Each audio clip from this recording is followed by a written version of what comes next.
Racing isn't easy, but experiencing it is. iRacing puts you in the driver's seat with the industry's leading sim racing game. Drive on laser scan replicas of the greatest racing circuits from around the world. Go head-to-head against other drivers chosen by skill-based matchmaking to ensure competitive racing at every level. Compete across all your favorite series. In officially licensed cars, engineered to deliver the most accurate driving experience possible.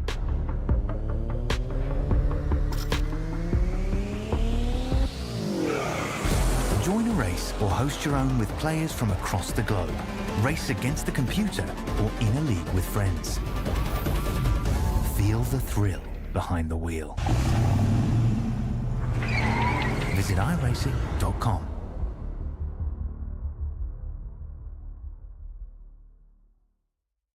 Cardiology, I don't have the heart. Pulmonary doctor, no cigar.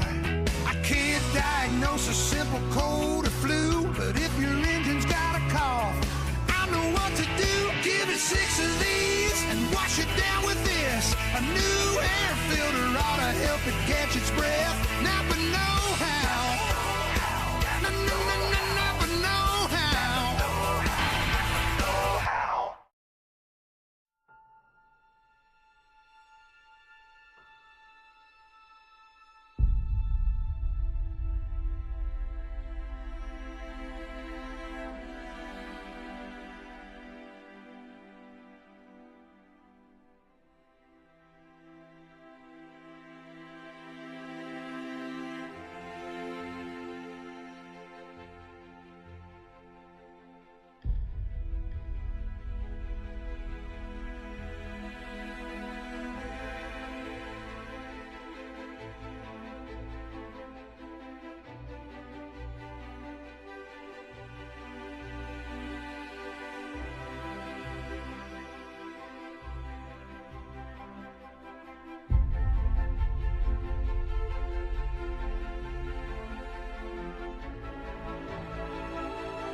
Hello and welcome, ladies and gentlemen, to the ISCA International Stock Car, or iRacing Stock Car Association. Apparently I can't talk. My name is Brian Britt. We're here for the Napa 250 at North Wilkesboro for the AllStar race, and this is going to be an exciting one.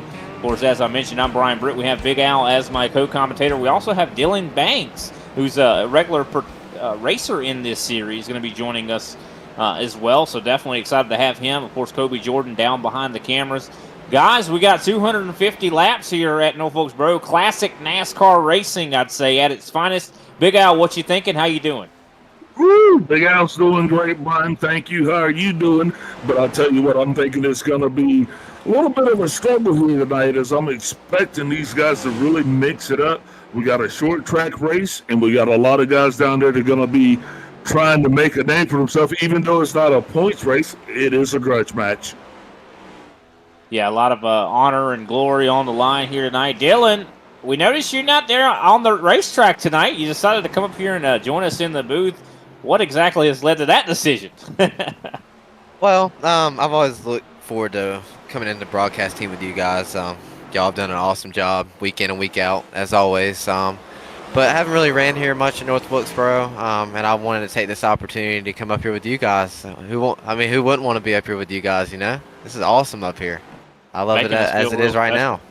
Yeah. Making us feel real special up here in the broadcast booth. We were watching Abner Acosta, of course, turning it around here in practice. We have less than 20 seconds left in practice at the moment. Let's look at the details of tonight's race. And, of course, as you mentioned, Big Al and Dylan, of course, this not being a points race. This is all about essentially, I'd say, bragging rights. Of course, 250 laps around North Wilkesboro. This is a .63-mile racetrack. So in a lot of ways, it's a very small bull ring in a lot of ways. Of course, 7 sets of tires altogether available for these drivers. Of course, 6 actually down in the pits.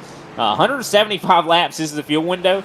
So guess what that means, guys? We're not going to be talking about fuel tonight here in the All-Star race. It's all going to be, I do believe, about tires. Now, I do want to go ahead and go into, we kind of discussed this before we actually went live about how many cautions we think we're going to have. I'll start with you, Big Al. Big Al is calling that we're going to have 4 cautions. Dylan, what was your number? I'm going to say 6, and I also want to add on to what you said earlier, Brian. It's an all-star race. Points don't count.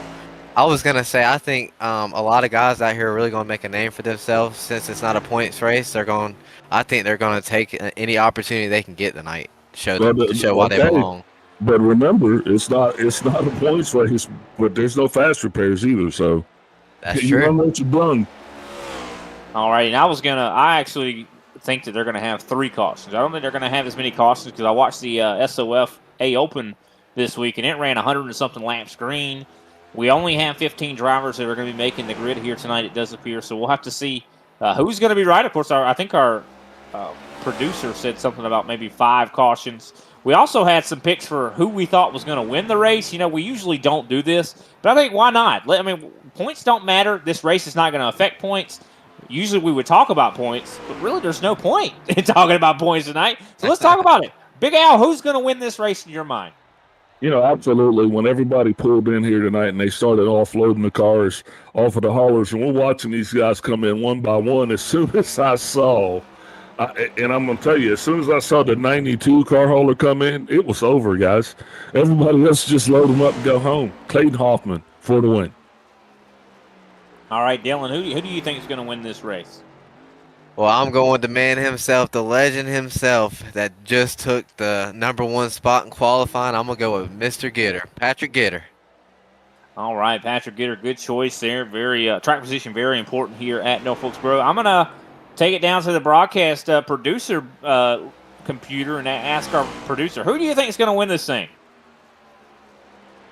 And we have another choice for Patrick Gitter. So that's Gitter 2 done. for Gitter. I'm going to go. Wait. You can't double up. He's got to pick somebody else. Well, I mean, he's picked his choice. I mean, things work different in Australia, so I don't know. The hell? But I'm going to be actually picking the 55 of Abner Acosta, who was probably almost won the race last week at Darlington. And I think tires are going to be important here. I think that 55, he just took, I do believe, the 3rd place position in the qualifying running order, and that's an interesting place at a short track to be starting at. I do want to mention, guys, this is kind of an announcement in a way. Tonight's race is going to have something that we've never seen before in the ISCA, and that is going to be the choose rule is going to be in effect. Every driver is going to have the ability to choose which line they start in, as we see, of course, Abner Acosta spinning it out. That's my pick, spinning it out. Hopefully, it doesn't spin it out in the race. Now, I'm going to say this, Brian. Now, the cool thing is that in the ISCA, not only would these guys be able to pick their line, but most of them can hold it, right? You don't have that in a lot of leagues. Guys can't hold a drink, a line, a job, relationships. That's a good point. I mean, this series is one of the best. And this series usually, that's why, I'm kind of hard. It's hard to predict how many cautions we're going to have in this race because these guys are known for having incredibly green races, no matter what track we've been at. I mean, we've been to Martinsville and had long runs. I mean, it happens in the ISCA, no matter how many drivers. You can have a field of 30 cars, and it's going to be clean and green a lot of the times. So we'll have to wait and see. Of course, I don't think we talked about the stages. I don't think that was in our little details card. But stages are going to be on lap 50 and lap 115. Now, what's interesting about this, so the stages were there. I might have mistakenly not talked about them. But what's interesting is stages, they don't really matter because points don't matter. Usually, Big Al will talk about points being just so important on those stages ends. That's not even the case here tonight. Yeah, especially on a short track like this. So drivers are going to have to be very cognizant of where they're at. They're going to have to really stick to their strategy because, who cares where you finish at lap 25? Exactly. Who cares where you're at 50 and 115? You got to be there at the end of this thing because that's the only thing that's going to matter. So it's going to be interesting to see how these guys, strategize this thing. Are they going to run in the back of the pack, the middle of the pack, the front of the pack?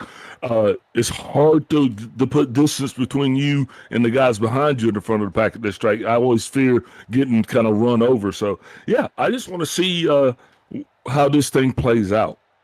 All right, well, let's see how the national anthem plays out. We're going to go ahead and take a brief step away. We'll come right back, and we'll go through our running order here.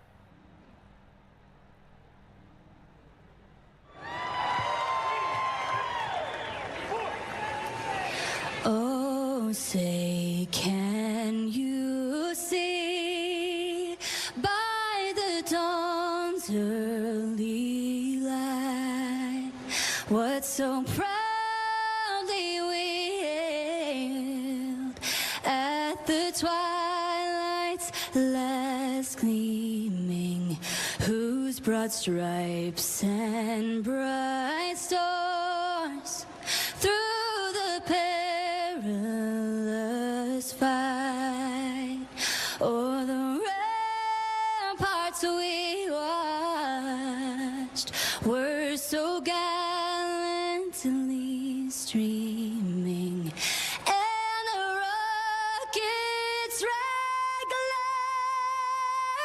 regular, the bombs bursting in air gave proof through the night that our flag was still there.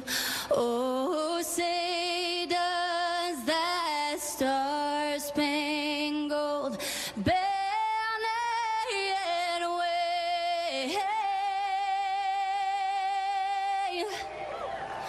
o'er the land of the free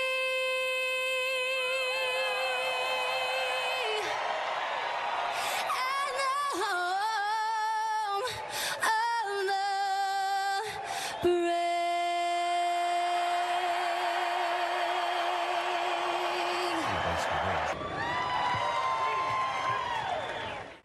The night time is the right time. Remember what I told all my drivers? Reach up there and pull those belts tight one more time. Drivers, start your engines!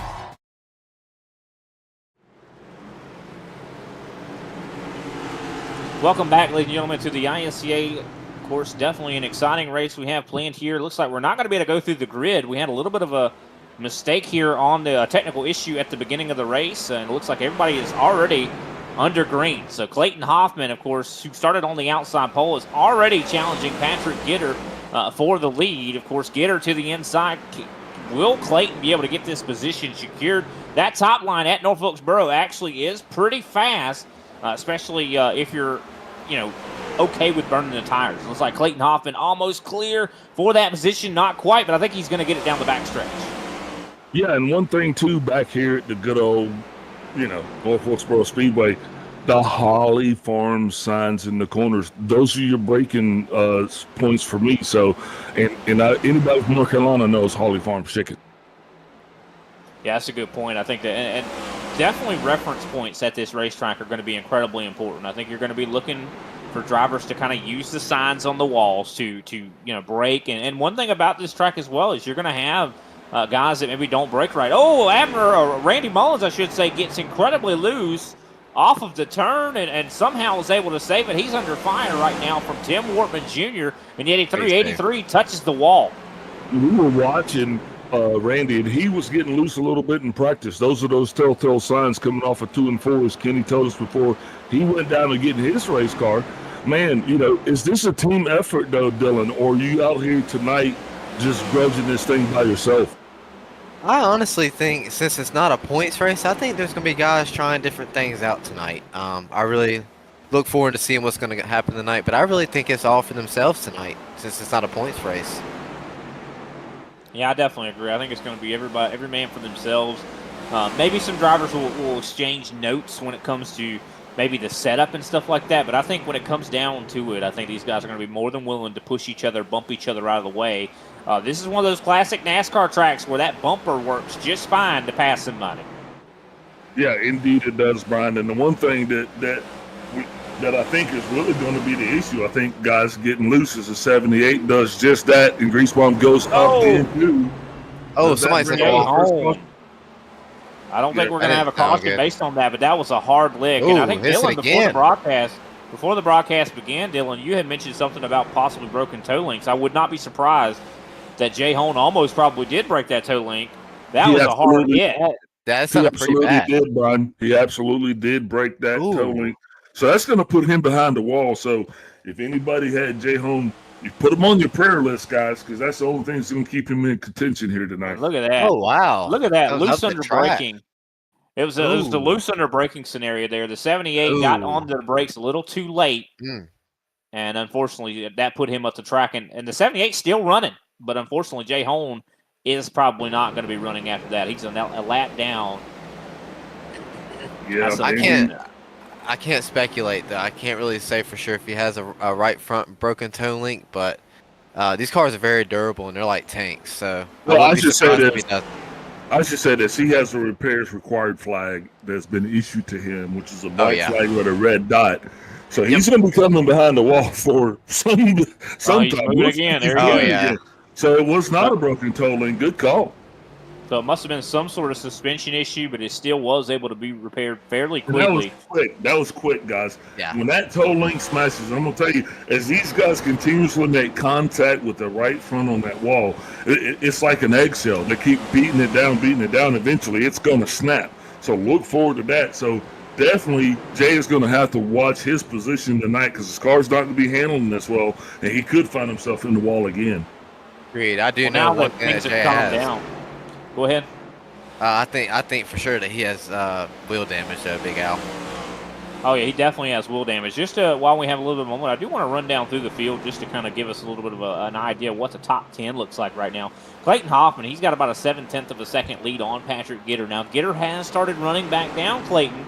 Of course, Abner Acosta, he is looking faster than both of them. He sits in third. Randy Mullins is in fourth place after he had a little bit of a sideways moment earlier in the race. He, of course, has gathered it back up. Tim Wortman Jr. sits in fifth. Josh Schockner, the Iceman, sits in sixth place. Nick King, he's in seventh. Kenny Powell is in eighth. Brian Johnson, who's been running more of the high line, he sits in ninth. Andrew Griesbaum, who we saw in that accident just a moment ago, he sits, of course, in 10th. That's how it looks from first to 10th. But this is a battle right here. Kenny Powell, I do believe, was definitely on our radar for possibly an underdog here tonight. He's working his way closer and closer to the front right now, guys.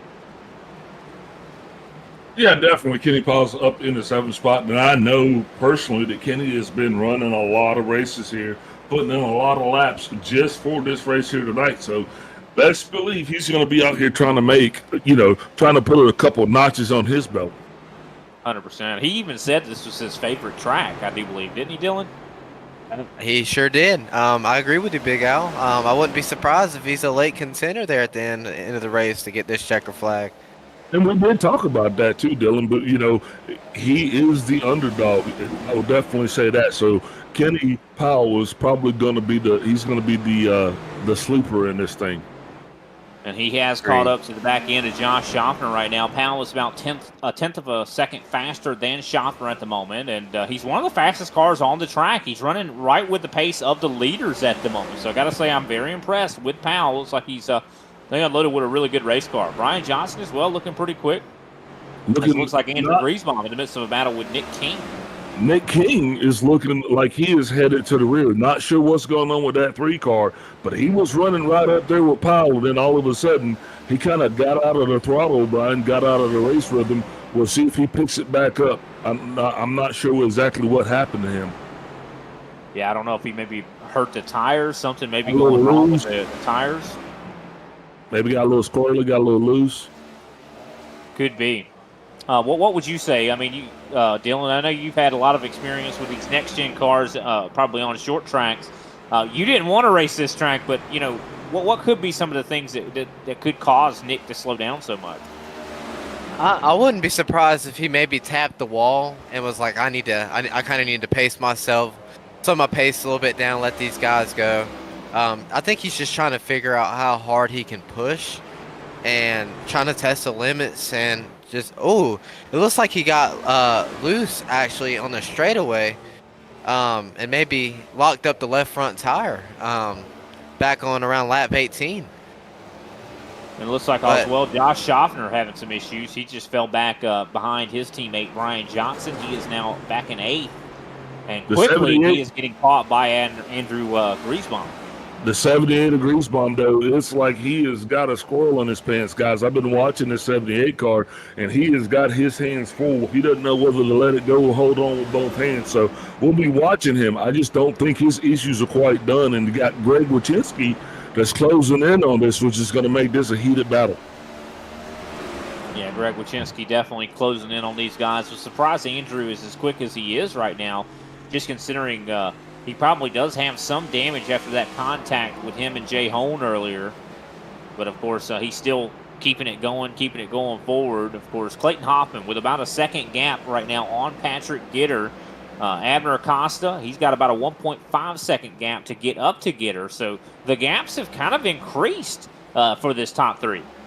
And to go back to what you were saying, Dylan, about the handling of the 19 car, I don't know if he actually had a drive-through penalty or what, but he was actually back down on pit road, so that's not going to help his cause out any tonight as we're just over halfway through the first 8. We're already having lap traffic here. And I'll add on to you, Big Al and Brian. There's another guy to watch out for is this 4 car, Brian Johnson. He is coming up on Kenny really fast here, and he's looking like one of the fastest ones on the track here lately, last couple laps. No, he definitely is. Catching Kenny's one thing. You still got to pass him. Kenny Mission Ryan Newman. No, he's not. He's really close to the wall. But one thing I've been telling you guys, or that I mentioned briefly, was Brian Johnson, the way he's running this racetrack. He's running it different than everybody else. I mean, he's running more of a high line. He's getting a very wide arc on these corners, and that's not a bad technique at this racetrack, kind of more of a diamond line to kind of straighten out the exits. That's very important about this racetrack. Saves tires too, guys. The less pulling and tugging you're doing, the more friendlier those Goodyears are going to be. And once we get down into stage 3 of this thing, you're really going to want to have those Goodyears working in your favor. As Greg Wachinski's really starting to get a little impatient with the 3 of Nick King. We're going to have to watch this one because here comes Sanchez. Well, that's the thing about it is these guys are going to start to get more and more impatient as this race goes on. I mean, we see it at short tracks all the time. I mean, there's even a name for it, short track tempers, right? Kenny in the wall. Kenny in the wall. Kenny Powell. Yeah, Kenny just had a good look in the wall. That's not good, and you can't do that very often, that's for sure. And could this open the door possibly for Brian Johnson? You can see Brian desperate to possibly make this pass. Does he go high? Does he go low? Looks like he's going to stay possibly in line. He goes high. Here he comes. He's going to try to ride it right around the top. Kenny is definitely feeling the heat. He's got Brian Johnson all over the bumper of that 24 G&G Camry. So I definitely can tell you he's not real comfortable right now, as Greg Wachitsky has made it by Nate King. And now it's just up to Mark Sanchez to see if he can't best his position, get himself closer to the top 10. I think Kenny got lucky with that hit. I don't think it was bad enough to get any damage off of it, but definitely slowed him up a little bit and allowed Brian to catch up to him. Brian's trying to lay the pressure on him right now. Yeah, no, it's definitely a lot of pressure. You see, of course, some pressure being applied to Nick King as well. Of course, King under fire from Mark Sanchez, who's another G&G teammate of Kenny Powell. They're trying to go side by side right now. It looks like Sanchez not quite able to get the pass completed. You could tell that most of these drivers have burned up their tires quite a bit. You know, the one driver that I'm kind of, and I'm going to go ahead and mention his name just because we hadn't, that's my buddy John Bender. Bender's not up here, man. He's in the top 10 in points, but it seems like tonight he's not in the top 10 at all. And he's struggling a little bit. I think he's going to probably find himself going a lap down here before too long. Is Clayton Hoffman is literally Clayton. Hey, that's a good one. He's in his rearview mirror. No, you're 100% right, and I think Bender is not looking as good as he did last week. I got to say that John Bender had a fantastic run last week at Darlington Raceway. We saw a lot of drivers last week that we usually don't see up in the top 10 last week. So got to give a hats off to drivers like John Bender. So hopefully he's able to really get that car looked at and worked on. Go down there in pit lane and hopefully make some adjustments, because I know that that Sundrop, driver, I think he's usually likes the short track. So surprised to see he's not doing as good here tonight. Yeah, we need that because he's a Carolina boy. But I want to point to the lap times, guys. I mean, we're seeing over a second of fall off from our leaders. So we see Clayton Hoffman 20.044 versus his best lap 18.938. That's over a second of fall off. And we haven't even hit lap 40, guys. But I'm going to ask you a question, though, Brian. When Clayton started this thing off, he was in clean air, clear blue 22. Since then, he's been in traffic, and now getting the dirty air off of Bender, and plus the cars that he's lapped before, the 11 and the 19. I think that might be playing into it a little bit. Well, everybody's falling off about the same amount. Randy Mullins, he's fallen off considerably. I don't know if he just had a bad lap or something, but 20.5 last time by. As, of course, you can still see this battle going on between Kenny Powell and Brian Johnson. Powell last time by was a little bit faster than Johnson, but Johnson looks like he's being actually held up by the 24. Yeah, that's not good at all because we're under 10 laps to go here in the first stage as Johnson pounds into the back of the 24. Guys, I hope they learned this lesson, but tire conservation, I think that's going to be one of the things that we're going to hear guys talking about. They're going to have to back it off and take it a little bit easier as Johnson goes way high. But here comes his Paradigm teammate, Josh Schaffner. The Schaffner's trying to get himself up and better his position, get closer to the top 5. I'll tell you who's looking incredibly good on the long run. I got to give credit to Tim Wortman Jr. in the 83. This guy is up in 4th right now, and he's not seeming to slow down as much as everybody else. He's about at the same pace as Patrick Gitter at the moment of 20.096 from Tim Wortman Jr. He was the fastest car last time by, so would not be surprised. If he can keep this going in that third stage, I would not be surprised to see that 83 in contention for possibly. Brian Johnson's looking good right here. Yeah, Ryan's looking good, but he's not looking as good. But he's been dealing with traffic. I'm curious what his speed looks like when he's not in traffic. So another thing, too, to take into account, man, these guys probably have not had an opportunity to just go out and run 50 straight laps without a caution. They have not been. It's hard to just go out and get where you can have a clean run and just burn your tires up, Whoa! Loose. And after that's interesting. That's really interesting that he got loose once he got clean air. I think in a lot of ways, him following behind Kenny kept that car stable. As soon as he got clean air on the nose, the car changed. Man, it paced him too. He can't drive it as hard. So, I don't think he had a gauge for how much his tires are worn. Agreed. Yeah. You'd be shocked at these next-gen cars with that rear diffuser. it changes the handling of the car so much, even at a short track, especially even maybe at a short track. I mean, the downforce is so valuable in these race cars. Very much agree. And I'll add on. I think these guys in the field, like Gitter and Johnson and Powell and all these guys, I think they're going to have to end up trying something different of what the leader Hoffman's doing.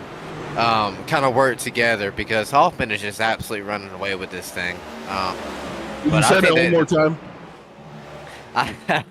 I think these guys are going to have to figure out something different, like maybe pit strategy or something. They've got to try something different to beat Hoffman. Hoffman's looking really good on the long run, and the lap traffic isn't facing him one bit. Yeah, I just wanted to hear you talk about Clayton again. No, he definitely looks fantastic. I got to say, though, like later in the runs, though, there are drivers that have hit laps that are better than him. But Clayton's always been that driver that's able to kind of judge others. Like, he's able to look at the pace of the other drivers in the field and kind of manage his run. Caution flag is out. That is, of course, signifying the end of stage number 1. Clayton Hoffman, your stage 1 winner. He started on the outside pole. Patrick Gitter finishes second. Abner Acosta third. Tim Wortman Jr. in fourth. Randy Mullins fifth. Kenny Powell sixth. Brian Johnson seventh. Josh Schaffner eighth. Greg Wachinski ninth. And Mark Sanchez rounds out the top 10. Of course, no stage points being divvied out there, but just that's just out of habit. We're going to the top 10. We're going to take a quick step away. We'll come back and we'll talk to our stage 1 winner. You went, you served, and forged the relationships that only being baptized in the fire of combat can develop. At FallInVeteran.com, we understand the unique bond that veterans share. That's why we've created a platform where you can connect, share experiences, and build lifelong friendships with fellow veterans. Signing up is easy. Simply visit www.fall-in-veteran.com and create your profile. Customize it to reflect your military service, interests, and hobbies. FallInVeteran.com is more than just an online community. It's a support network where you can find resources, advice, and encouragement from those who understand what you've been through. Whether you're looking for camaraderie, mentorship, or simply a place to share your stories, FallInVeteran.com has it all. Join thousands of veterans who have already found their tribe and start connecting today. FallInVeteran.com. Come join us and experience the power of community. Sign up now at www.fall-in-veteran.com.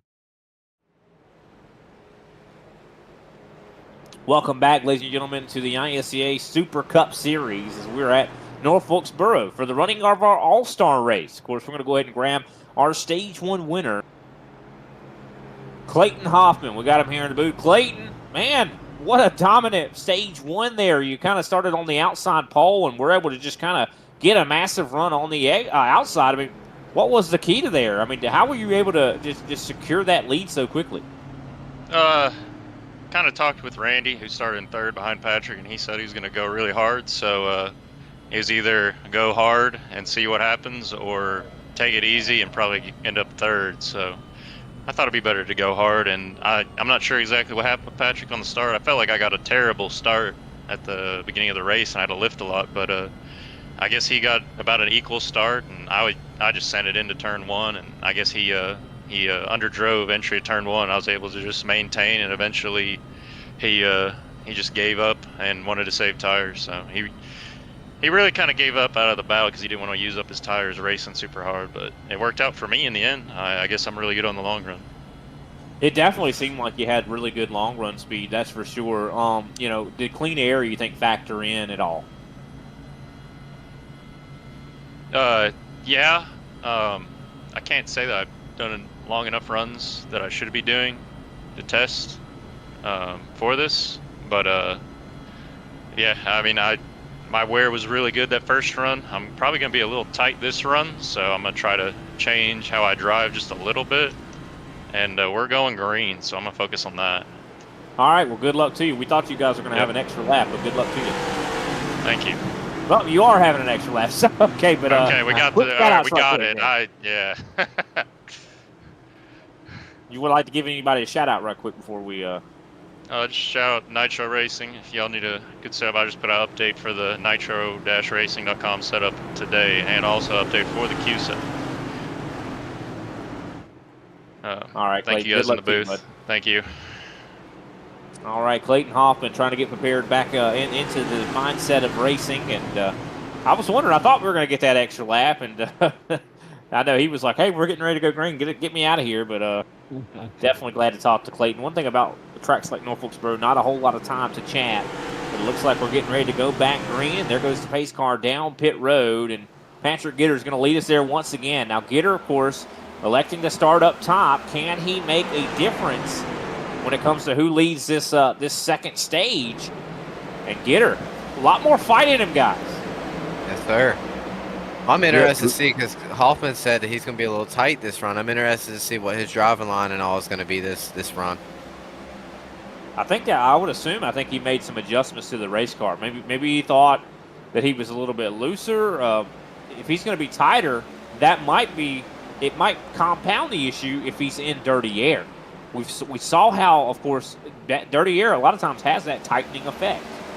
Well, I think he's probably going to conserve up front, and then he's going to utilize that tightness to his advantage once those tires get a little bit worn and that car's harder to turn.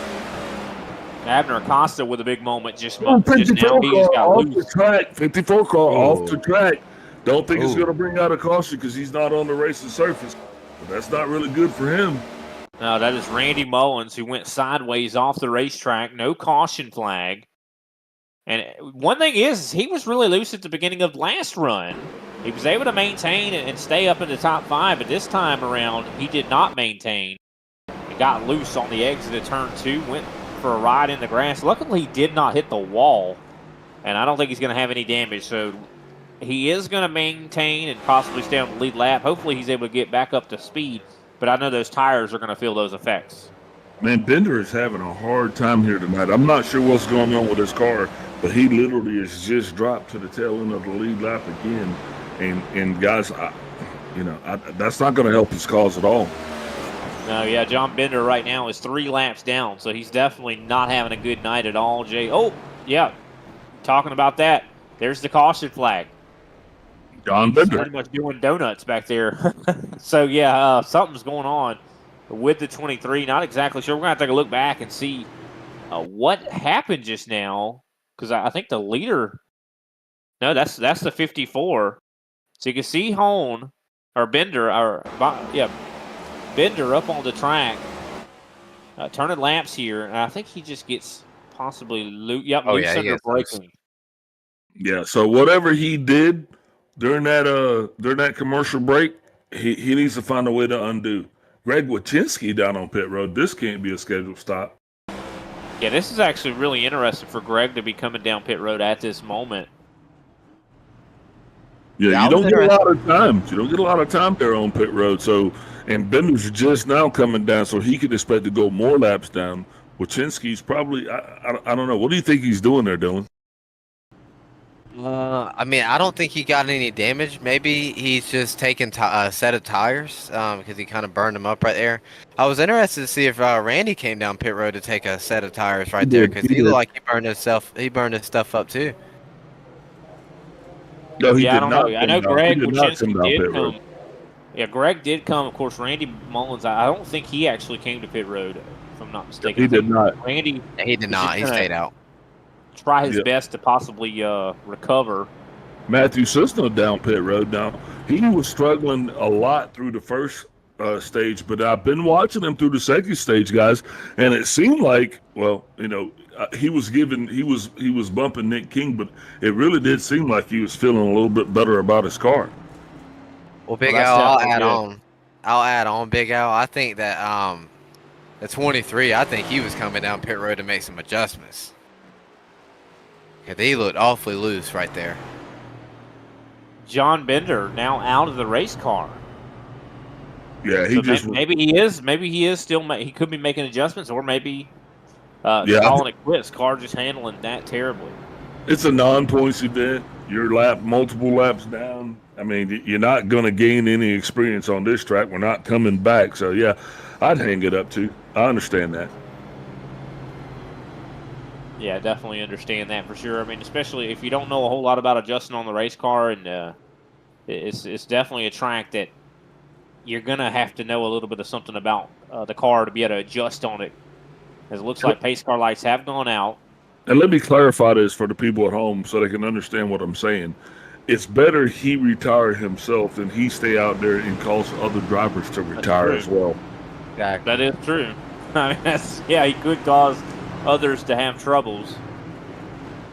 I agree with you, Big Al. Smart move. No point, not a points race. I'd hang it up too. And we see some drivers, of course, taking this choose rule and taking advantage of it. Brian Johnson, who's moved up to now third in the running order. What a jump by Gitter. Mega launch on there for Gitter. Yeah, he just launched like somebody pulled back the rubber band. Definitely a very fast launch for the 21 and Patrick Gitter. He's going to probably try to hold on to this thing. I don't think he wants to let Clayton get out as far as he did last time.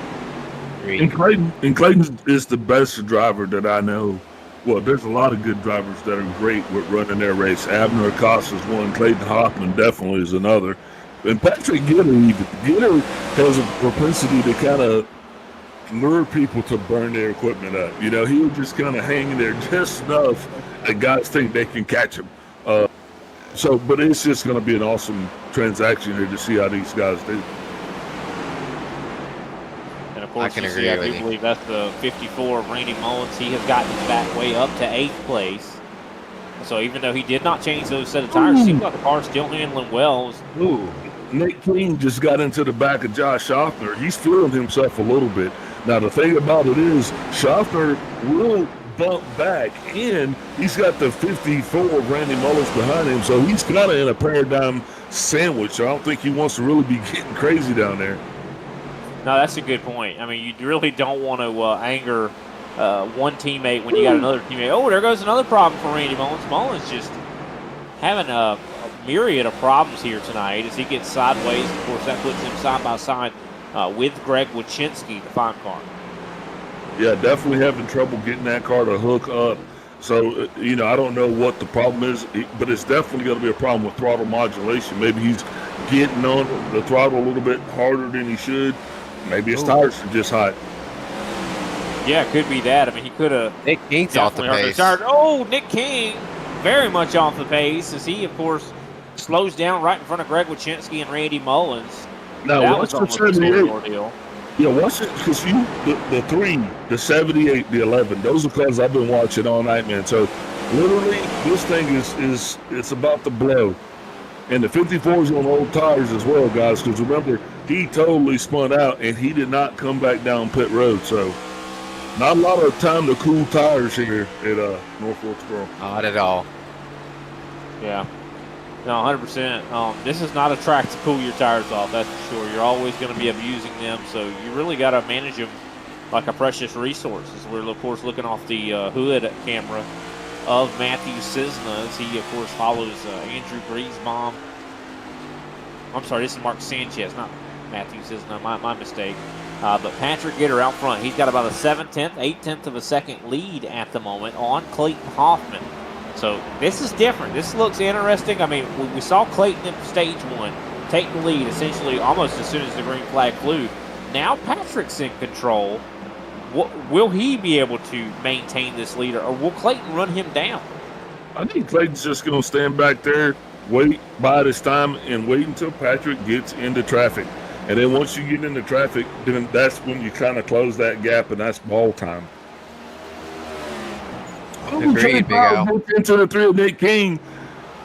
Luckily, right there, that Powell's actually able to keep it straight. But these guys are definitely, they got their hatchets out, Brian, and they're swinging in every corner at each other.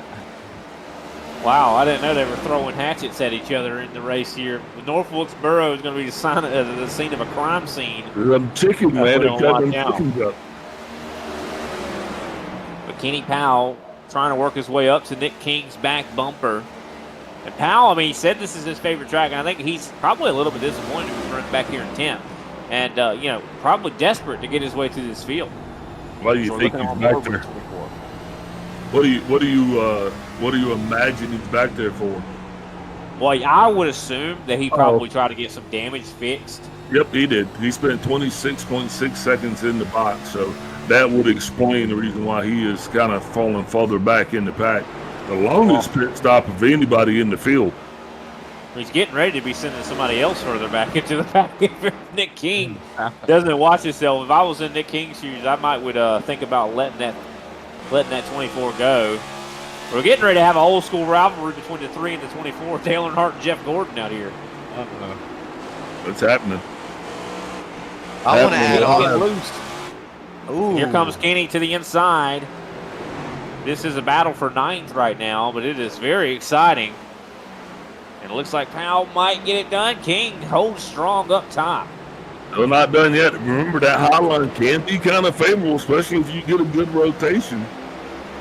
But it looks like Kenny Powell has gotten the pass secured. A little bit further ahead, Greg Wyszynski all over the rear end of Josh Schaffner. Greg Wyszynski sideways, sliding down. Losing a lot of momentum there, guys. And you're right, he was tucked in right between Schaffner and Johnson, but now he needs some Johnson and Johnson. Oh, Jay's in the grass. We'll take a look at this. You can see Wyszynski all over the back end of the 50, and he just tries to get a good exit launch out of turn 4 and just gets sideways. It looks like we have somebody, Jay Holmes. He was in the grass, Brian. I said Johnson and Johnson, but he needed some Charmin. Jay Holmes sounds like he had some issues. I think we were. Yeah, he didn't even stop. He just drove through. I don't know if we have eyes on that. Here we are. Looks like. Yeah, he just went to the grass. Ooh, hit the wall. It looks like he spun it out coming into in 1 and 2 here. Everything looks fine, and all of a sudden he gets back onto the throttle, and something seems to break loose on that race car. Just barely avoids the guardrail there on the inside. That's one thing about that's dangerous about these old tracks. Those guardrails, man. Imagine hitting that. Holy. Well, Brian, if I can add, he came down pit road. I thought he was going to stop and fix some damage or something, but he just drove through. I wonder why he came down pit road. Yeah, I don't know. Probably just to get out of the way of everybody. But now he, of course, is in danger of going yet another lap down. This is actually going to put him, I do believe, 6 laps down as Patrick Gitter just got by him. One thing I do want to mention, Gitter is starting to get caught by Clayton Hoffman. Hoffman is showing that he does have very good long-run pace as we're coming up, I do believe, to 25 laps to go. I believe it. That's when he made those adjustments because he knew exactly what he needed to do to get his car to be where he wanted it late in the run. This being a longer run, the third run is going to be the longest of the runs tonight. So I think Clayton's just kind of setting himself up.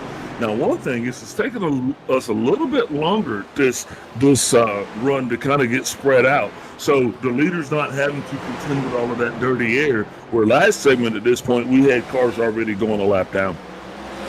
I do want to point out Randy Mullins, who was, we were talking about how he was on older tires or had scraped up his tires pretty bad. He's now up to 6th. He just got past Josh Schaffner as we're watching this battle for Andrew Griesbaum and Nick King. I tell you, Nick King has been the focal point of our broadcast because he's been the one where all the action's at. Yeah, so it's really interesting to see Griesbaum and King there together because, I mean, yeah. They've both been in a lot of conflict here tonight. Sanchez going to be hanging. Yeah, Sanchez is just going to be hanging out back there. But you know, he's got to be wanting to get by these guys as well. Yeah, I think Sanchez is just biding this time. I think a lot of these guys are just biding their times. They know that the stages don't matter that much. So it's like, you know, I just need to stay alive until that final stage and worry about the long run. But believe me, Sanchez is very aware of the relative because he's watching to see how much time he has before the leader gets around because he's not going to go a lap down messing with these guys. You can believe that. Here comes Sam Wortman on Brian Johnson, up to 3rd now. He's on the move, guys. Yeah, Tim Wortman's looked really good. And, of course, a crossover maneuver from the 4 of Brian Johnson. I think Wortman's got it, though, because this top line, you're able to get such good launches on the exits of the corners. And you can see Wortman was able to just kind of slingshot back out in front of the 4. Wortman definitely has a fast race car. Abner Acosta coming up to the 4 as well. But I'm really liking the speed from Wortman Jr. He's not quite as fast as the top 2 at the moment, though. Let's see if, well, I don't know. Last time by, I was mistaken. Last time by, he was the fastest car on the track. And I'll say another thing, Brian.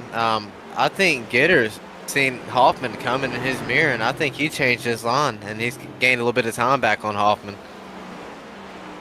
That doesn't surprise me. Patrick Gitter, like Big Al says, I totally will say that what Big Al was saying is true. Gitter is always a driver that watches the guy behind him, figures out what pace that guy needs to run, and tries to get him to run a little bit faster. He tries to he lures people into running harder than they should, right, Big Al? I mean, it's like a trap that Gitter sets for people. Oh yeah, absolutely. Because especially when the driver feels that they're gaining on them, you know, that's just him making them drive harder. It's all that is. It's kind of brilliant. Well, I can attest to that, Big Al. And it's led to him winning championships. I mean, he, of course, is the reigning Super Cup champion. Greg Wachinski got a little loose there. Skinny Powell was trying to navigate himself, put himself in a better position to get around Josh Schaffner. Wachinski was right there with his GT teammate, but I think he just kind of sidestepped it a little bit. That's just showing you guys that this track, man, this track is still slick as snot. Oh, it's definitely slick out here. Of course, we now have less than 15 laps to go. Yeah, track temp right now, 109 degrees. Man, that's hot by any standard there. It is. It I can attest to what you were saying, Big Al. I can attest to what you were saying about Gitter. He's caught me in that trap several times where I think I'm catching him and I'm just burning my stuff up. He's done that several times. He's very good at that. Yeah, 21, definitely a very methodical driver. The way he drives race cars is very mechanical, almost like a robot, the way he does it. And he always is calm and collected. That's one thing I just love about Patrick Gitter and Clayton Hoffman as well. I mean, the best drivers in this series, it doesn't seem like they're trying that hard, and it's because they're just so good. They have so many laps that they turn at these racetracks. They spend time, thousands of laps, just getting good at these racetracks, and then that's why it makes it look effortless to them. But really, they put a ton of effort in. Yeah, they're all so good that, I mean, they're not even going to touch our over-under. Yeah, we've only had one caution thus far based on an accident. Okay, and so I got to be honest, I figured we weren't going to have a whole lot of cautions. I mean, we don't have that many drivers, and this is also the ISCA, guys. Wait, guys, there's a method to the madness here. So we've had one caution. So if we add Dylan's prediction and my prediction, and then we subtract Brian's and Cody's, then that equals one caution. So hey, we collectively won. That's a good, yeah. Here comes Hoffman. That math works.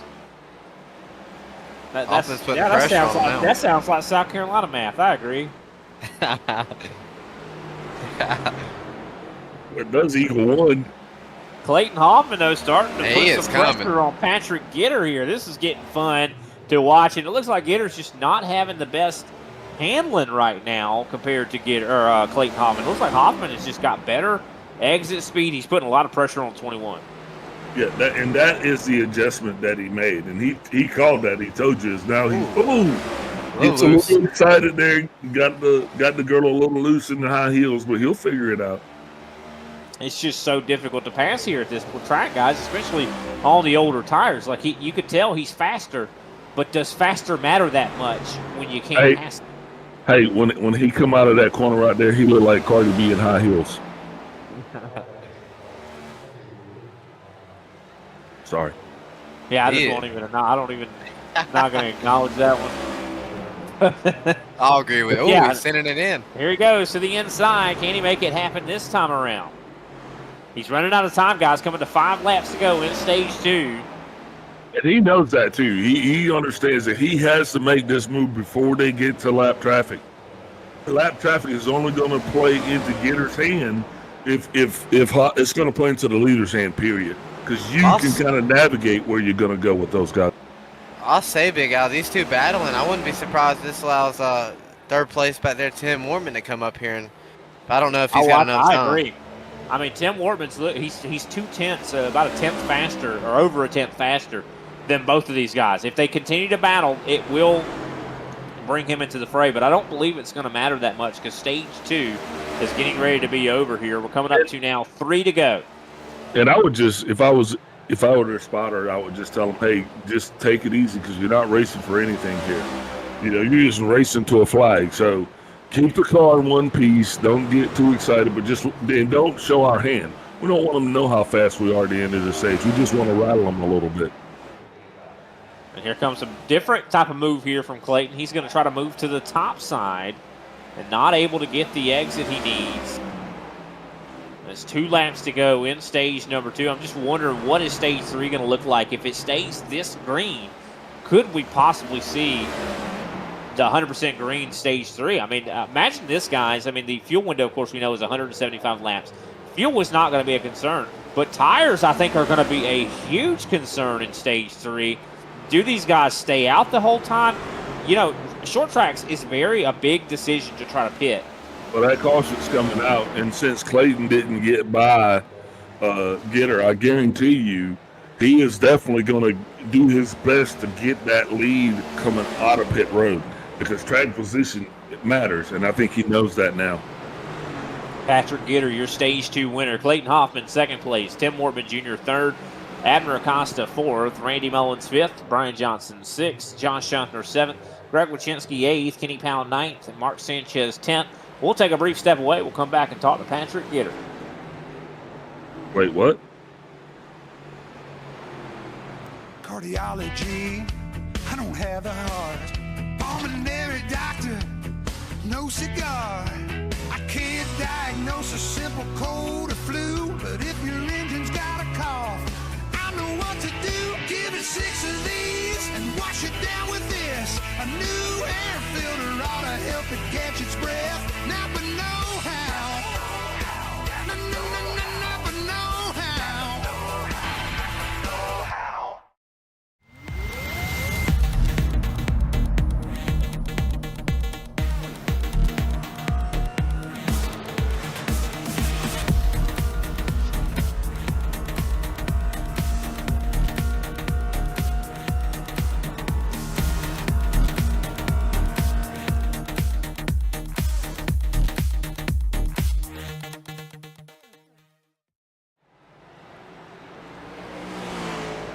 Welcome back, ladies and gentlemen, to the ISCA Super Cup Series. Of course, we're going to go ahead and get right on into our Stage 2 conclusion interview.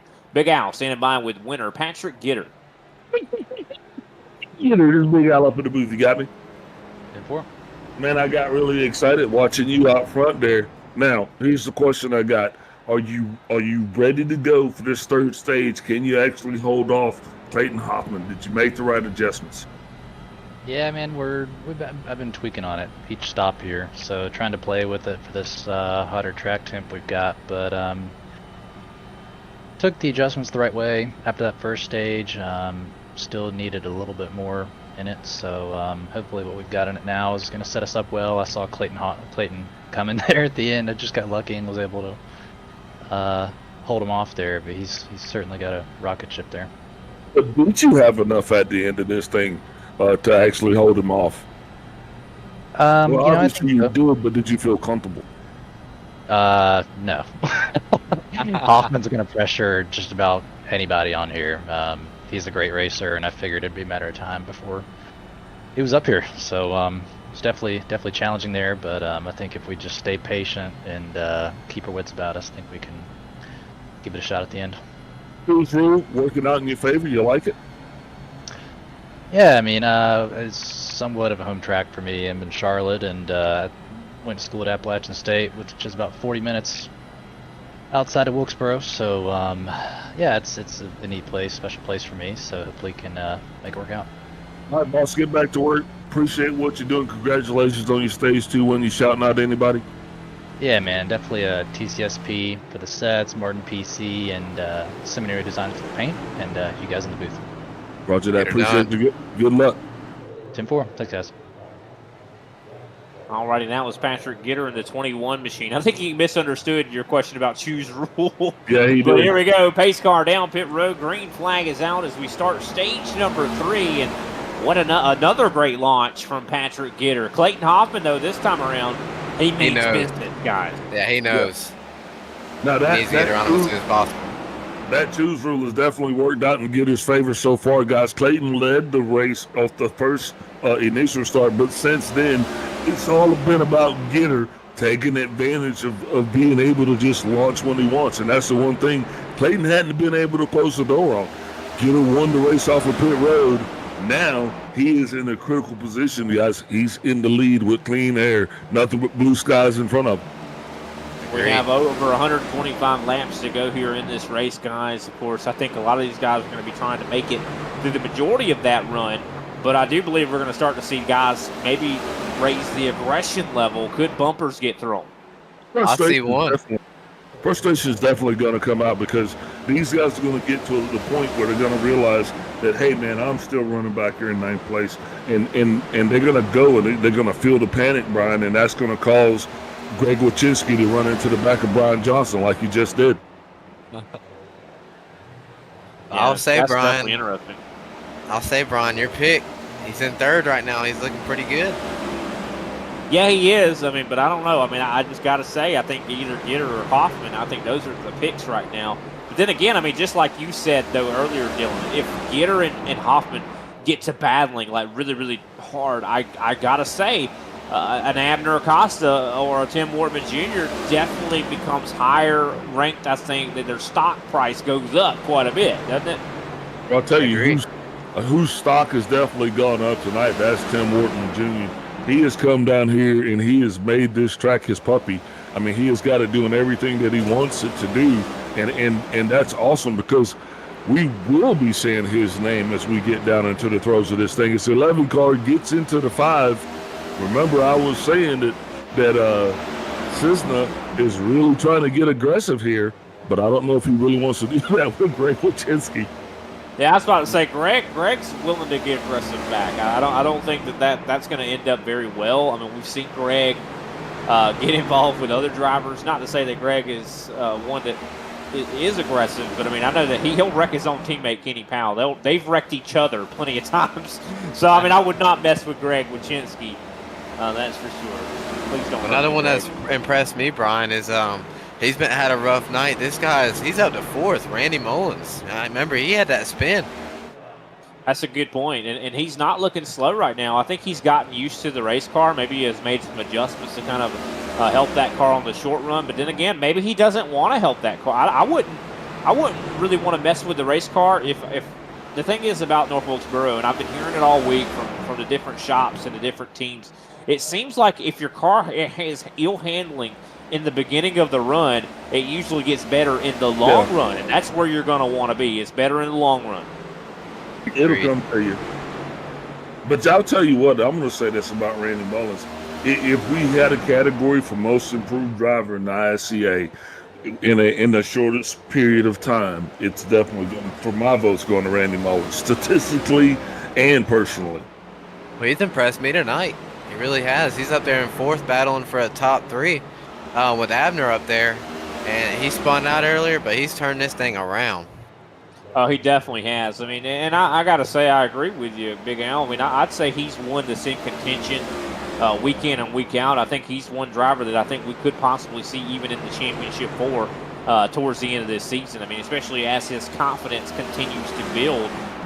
He's been working hard, and that's one reason that they allowed him to even join Paradigm. I mean, a lot of the Paradigm, we've heard it before, Big Al, about the Paradigm team saying, oh, we don't want to take on a new driver. But then they heard Randy asking him about it. They were like, well, I don't know. He's been impressing us. I think we should. Yeah, and if you look at where he was at last year this time, Brian, I mean, oh, what a difference a year makes. I mean, he was rolling in the rear with the gear. I mean, we were very rarely talking about this guy, But now, every week, he's up in the top 3. He might not have a lot of podium finishes, so to speak, but he is always in contention at the end of the race. Yeah, no, I definitely agree, and I think that the more he gets comfortable racing these top guys, the more and more he'll become one of those top guys. And I think he already has been making that transition in a lot of ways. Of course, Patrick Gitter still in control of this race as we're getting closer and closer into that longer run period. It looks like Clayton and him very close on pace, but Abner has been looking incredibly fast right now in the last couple laps. Yes, he has. And I'll say another thing, Brian, to add on to your point, what you said earlier about these cars and how ill handling they get. It's scary adjusting these cars, coming from somebody that runs the A car a lot. These cars are very, very sensitive. So any adjustment you make, it could throw it in the wrong direction in a heartbeat. Yeah, no, I definitely agree with you. Sounds like you have a little bit of some issues with your technical. Hopefully that clears up for a second, but you were kind of breaking up a little bit, though, Dylan, kind of sounded robotic. But I definitely agree with you. You know, making adjustments to these cars very difficult. I mean, it almost takes a engineering degree It's with easier. how these cars are. Yeah, it's easier to adjust the driver or your driving style before we have to start messing with the mechanics of the car. I agree with that. Definitely. Looks like Brian Johnson, Greg Wachinski, they're all very close. Josh Schaffner, very close battling here for this 7th, 8th, and 9th position. And I got to say, Josh, I'm surprised he's not looking better tonight. Usually tracks like this that are all kind of about saving tire and long run speed, you know, I would think he'd look better. Dude. I think he's not looking terrible. But I got to say, I'm surprised because Josh is usually a driver that just always impresses me on the long run. Dude, we call him the Iceman for a reason, you know? He's not out of this thing. He's a paradigm guy. He knows what they know. He's been with them all week. They've shared the secrets. Josh is back there now, and he's saving gas. That's what he's doing because he knows that the more gas he has in the car when he comes down on pit road, the less time he's going to stay there. Yep. Well, that's an interesting thing to say because I don't even know if these guys are going to green flag pit. Is it worth it? Because, I mean, of course, stage 1 was 50 laps. Stage 2 was about 65 laps. Stage 3, over 100 laps. We still have about 105 laps to go, 106 laps to go. Fuel window's 175. You don't have to pit for fuel, It's really. not fuel. You can pit for tires. Some guys might not have a choice.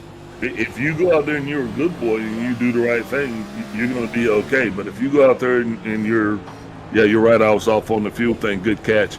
But if you're out there and you're burning it up, we'll see you down on pit road. Oh, I agree. And I'll even say to that, I mean, some of these guys in the back, if they're going to go down on pit road, I wouldn't be surprised if it brings down the leaders. Well, that's what I mean, we see it in other tracks, like, you know, like a Darlington. Tracks where tire wear is very significant. And I don't know if it's as significant at this track here tonight, but, I mean, these guys are. I mean, it's over a second. That is pretty significant. Yeah, it's over 2 seconds. At other tracks, a second of fall off isn't that much. But this is North Wilkesboro. The lap times around this place are 18 to 19 seconds. Usually when we see a second of fall off, that's at a 1.5 mile track where the lap time's 30 seconds. So, I mean, that's a lot more. Yeah, and usually you and I would have picked that up and said and asked guys, hey, what's your pit strategy? You know, are you coming down or not? And if you come down, coming out here for 5th place, Kenny Powell, 24, trying to attack the 54, and it looks like Powell's going to get the pass. Wow, Kenny Powell on the move. I think what happens is, if the caution comes out, you'll have guys coming down to take tires. The question is, are they taking 4 or 2? And that's going to be the deal. Because some guys are even going to maybe make a gamble to stay out. What are you guys thinking on that? If we have a caution, I think that I don't think anybody's gambling to stay out. I got to be honest. No. I just don't think that would be very smart. I mean, the tire fall off has been way too much to gamble like that, but you never know. We've seen guys do it before. I mean, last week at Darlington, we saw Kenny Powell stay out on old tires, if I'm not mistaken. Oh yeah, Kenny. He fell through the field. Yeah, he caused an accident. Not to say that he caused the accident, but him, just the pressure that applied did cause an accident. But no, I don't know if that's an option these guys are going to be willing to take. I think now, I do find what you said about 2 tires. If we get a short run, if we get a 10-lap run to the end, 2 tires might be an option. No problems for Nick King. Oh. No caution. He's back up and he's getting the race speed. But guys, something just like that's going to be the difference in this race. The 29 of Sanchez he was struggling just a little bit. So as he starts to get worn out, I mean, we're going to start to see more and more of this. Well, Big Al, what you were saying about the 2 tires, do you think, question for you, like guys like Clayton Hoffman in second, if Gitter's still in the lead, would you come down to take 2? Yeah, absolutely. I think I would too, because track Yeah. position is so key. Yeah, his if Gitter, he's going to have to make that decision. He's going to be that's the toughest decision to make because everybody else, I think you have nothing to lose. Oh, agreed. Yeah, I mean, and the thing about it is, I remember with iRacing, 2 tires used to be something that you would never think to do. Like it would be like, wow, that is not smart. 2 tires Back in never works. The But hockey puck days. now it's like you can do it and it works out. I mean, that was back in the unlimited tires days where you didn't even have I remember those days you drive for 5 laps and you'd go down pit road. Like there were no tire dynamics in there whatsoever. It's like as long as the car was going straight, it was good. If it went sideways, it just hockey pucked. Agreed, Brian, on what you were saying. Actually, believe it or not, a lot of these tracks, 2 tires is actually faster than 4 tires on a short run because of the heat that's already in the lefts. Oh yeah, if you're looking to loosen the car up, take those right sides only, and you'll have a looser car and might even be faster, especially to the corner. Agreed. I definitely think that could be an option that some of these guys take. Of course, Patrick Gitter still pulling away. He actually is looking, I got to say, a lot better than he has in previous runs. Patrick Gitter has pulled away at about a 1.2 second gap on Clayton Hoffman. Now, this has not happened before. I mean, Clayton has usually kept the gap very close to Gitter, and that's not the case anymore. He's not going anywhere. Remember that. I mean, this is one of these races where you're not dealing with, Abner's not falling back. Abner's running this race. These guys are they're poised on their strategy. And the cool thing about it is, guys, minus a caution, they get to work their strategies out. You understand what I'm saying? I agree with you, Big Al. Another guy that's impressed me is staying up there is obviously Tim Workman. I think he's got a shot to maybe even win this thing. He is in contention. He's been up there all night just about, and he's really impressed me tonight. Yeah, he definitely has impressed me as well. I got to say, there hasn't been a whole lot of runs this season that he has impressed me, and I think this is one that really is solidifying his talent in my eyes. I mean, he definitely seems like he knows his way around a short track. Very good on the long run. I think that's what's so impressive about the 83. So I know I hope that this builds into some more momentum for him in the future. I'm really hoping so.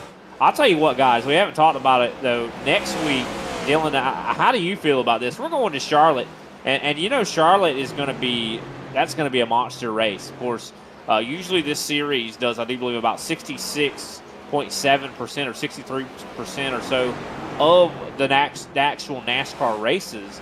Well, that means I do believe we're going to be doing probably about almost a 300 lap race, I think, at Charlotte next week. That's going to be quite a doozy. I am ready. Charlotte, my hometown track. Well, obviously North Wilkesboro is too, and Rockingham as well, but Charlotte is my love. I love Charlotte. It's some of the best racing over the years. I'm excited. I love the Coke 600 is my favorite race. It really is. I love the longer races. It's more strategy playing out in the field. I'm very interested to see next week. I'm very excited, guys. I can't wait. We're going to have to call that race in shifts, Big Al. We're going to be an endurance race right there. We've done longer than that, Brian. And the cool thing, I think majority of people are going to be off on Friday, as it will be Memorial Day weekend. Yes, sir. Correct. So, hey, get her done, right? Let's do it. Yeah. In Charlotte, that's an awesome racetrack as well. And, because it's such a long race, I could foresee that someone kind of losing their focus there for a second, hitting one of the walls in the quad oval. That's such a dangerous area to be going through and not paying attention, especially if you're side by side. It is. Very much so is. But Patrick Gitter in control. One thing that's kind of surprising, Gitter had a 1.3 second gap. That has disintegrated, guys. Clayton Hoffman now 6 tenths, 7 tenths, 8 tenths away. And, of course, I think it's because Gitter's dealing with lap traffic. Nick King right ahead of him. I think also Hoffman's running a different line as well than he was. He's not really running the bottom like he was. He's kind of dominating it, and he's gaining a lot of time on Gitter. seeing some experimenting, I think, out here on the racetrack as we're on closing in 170 now. I think let's take this opportunity. Now's a good time. Let's take us to a commercial break. Pay some attention to our sponsors. We'll be right back, and we'll see, of course, the remainder of the race.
Cardiology, I don't have the heart. Pulmonary doctor, no cigar. I can't diagnose a simple cold or flu, but if your engine's got a cough, I know what to do. Give it 6 of these and wash it down with this. A new air filter ought to help it catch its breath. Napa know-how. Napa know-how. Racing isn't easy, but experiencing it is. iRacing puts you in the driver's seat with the industry's leading sim racing game. Drive on laser scan replicas of the greatest racing circuits from around the world. Go head-to-head against other drivers chosen by skill-based matchmaking to ensure competitive racing at every level. Compete across all your favorite series. In officially licensed cars, engineered to deliver the most accurate driving experience possible.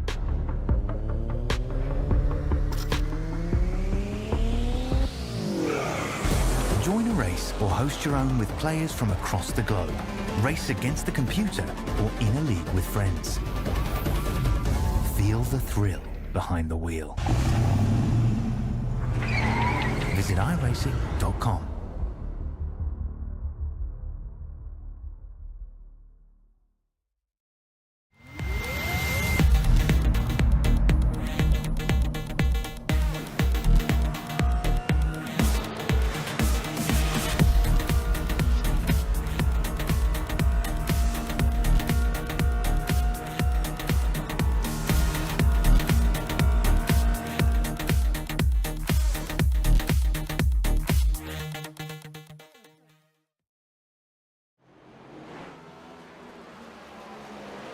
Welcome back, ladies and gentlemen, to the ISCA Super Cup Series All-Star Race at North Wilkesboro. Of course, this is a .63-mile racetrack, and it has definitely proved to be exciting here tonight as Patrick Gitter, of course, is in control. He won stage number 2, but Clayton Hoffman, who was our stage 1 winner, is approaching the back end of the 21 as we speak. But, of course, Gitter, in the midst of battling with lap traffic, you can tell Matthew Cisna did not want to let the 21 go, but it looks like 21 finally has gotten the pass completed.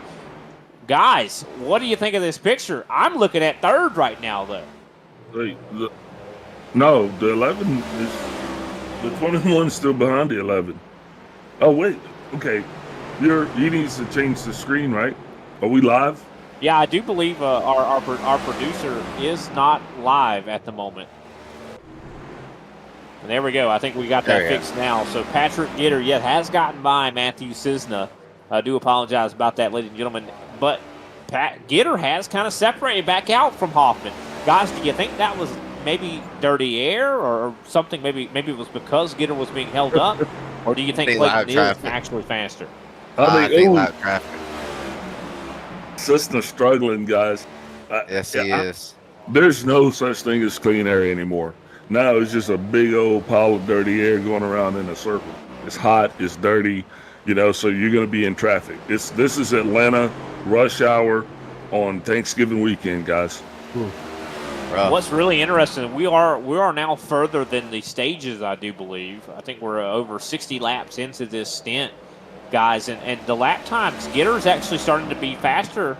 Well, not that time. So they're kind of been trading off who's faster than the other.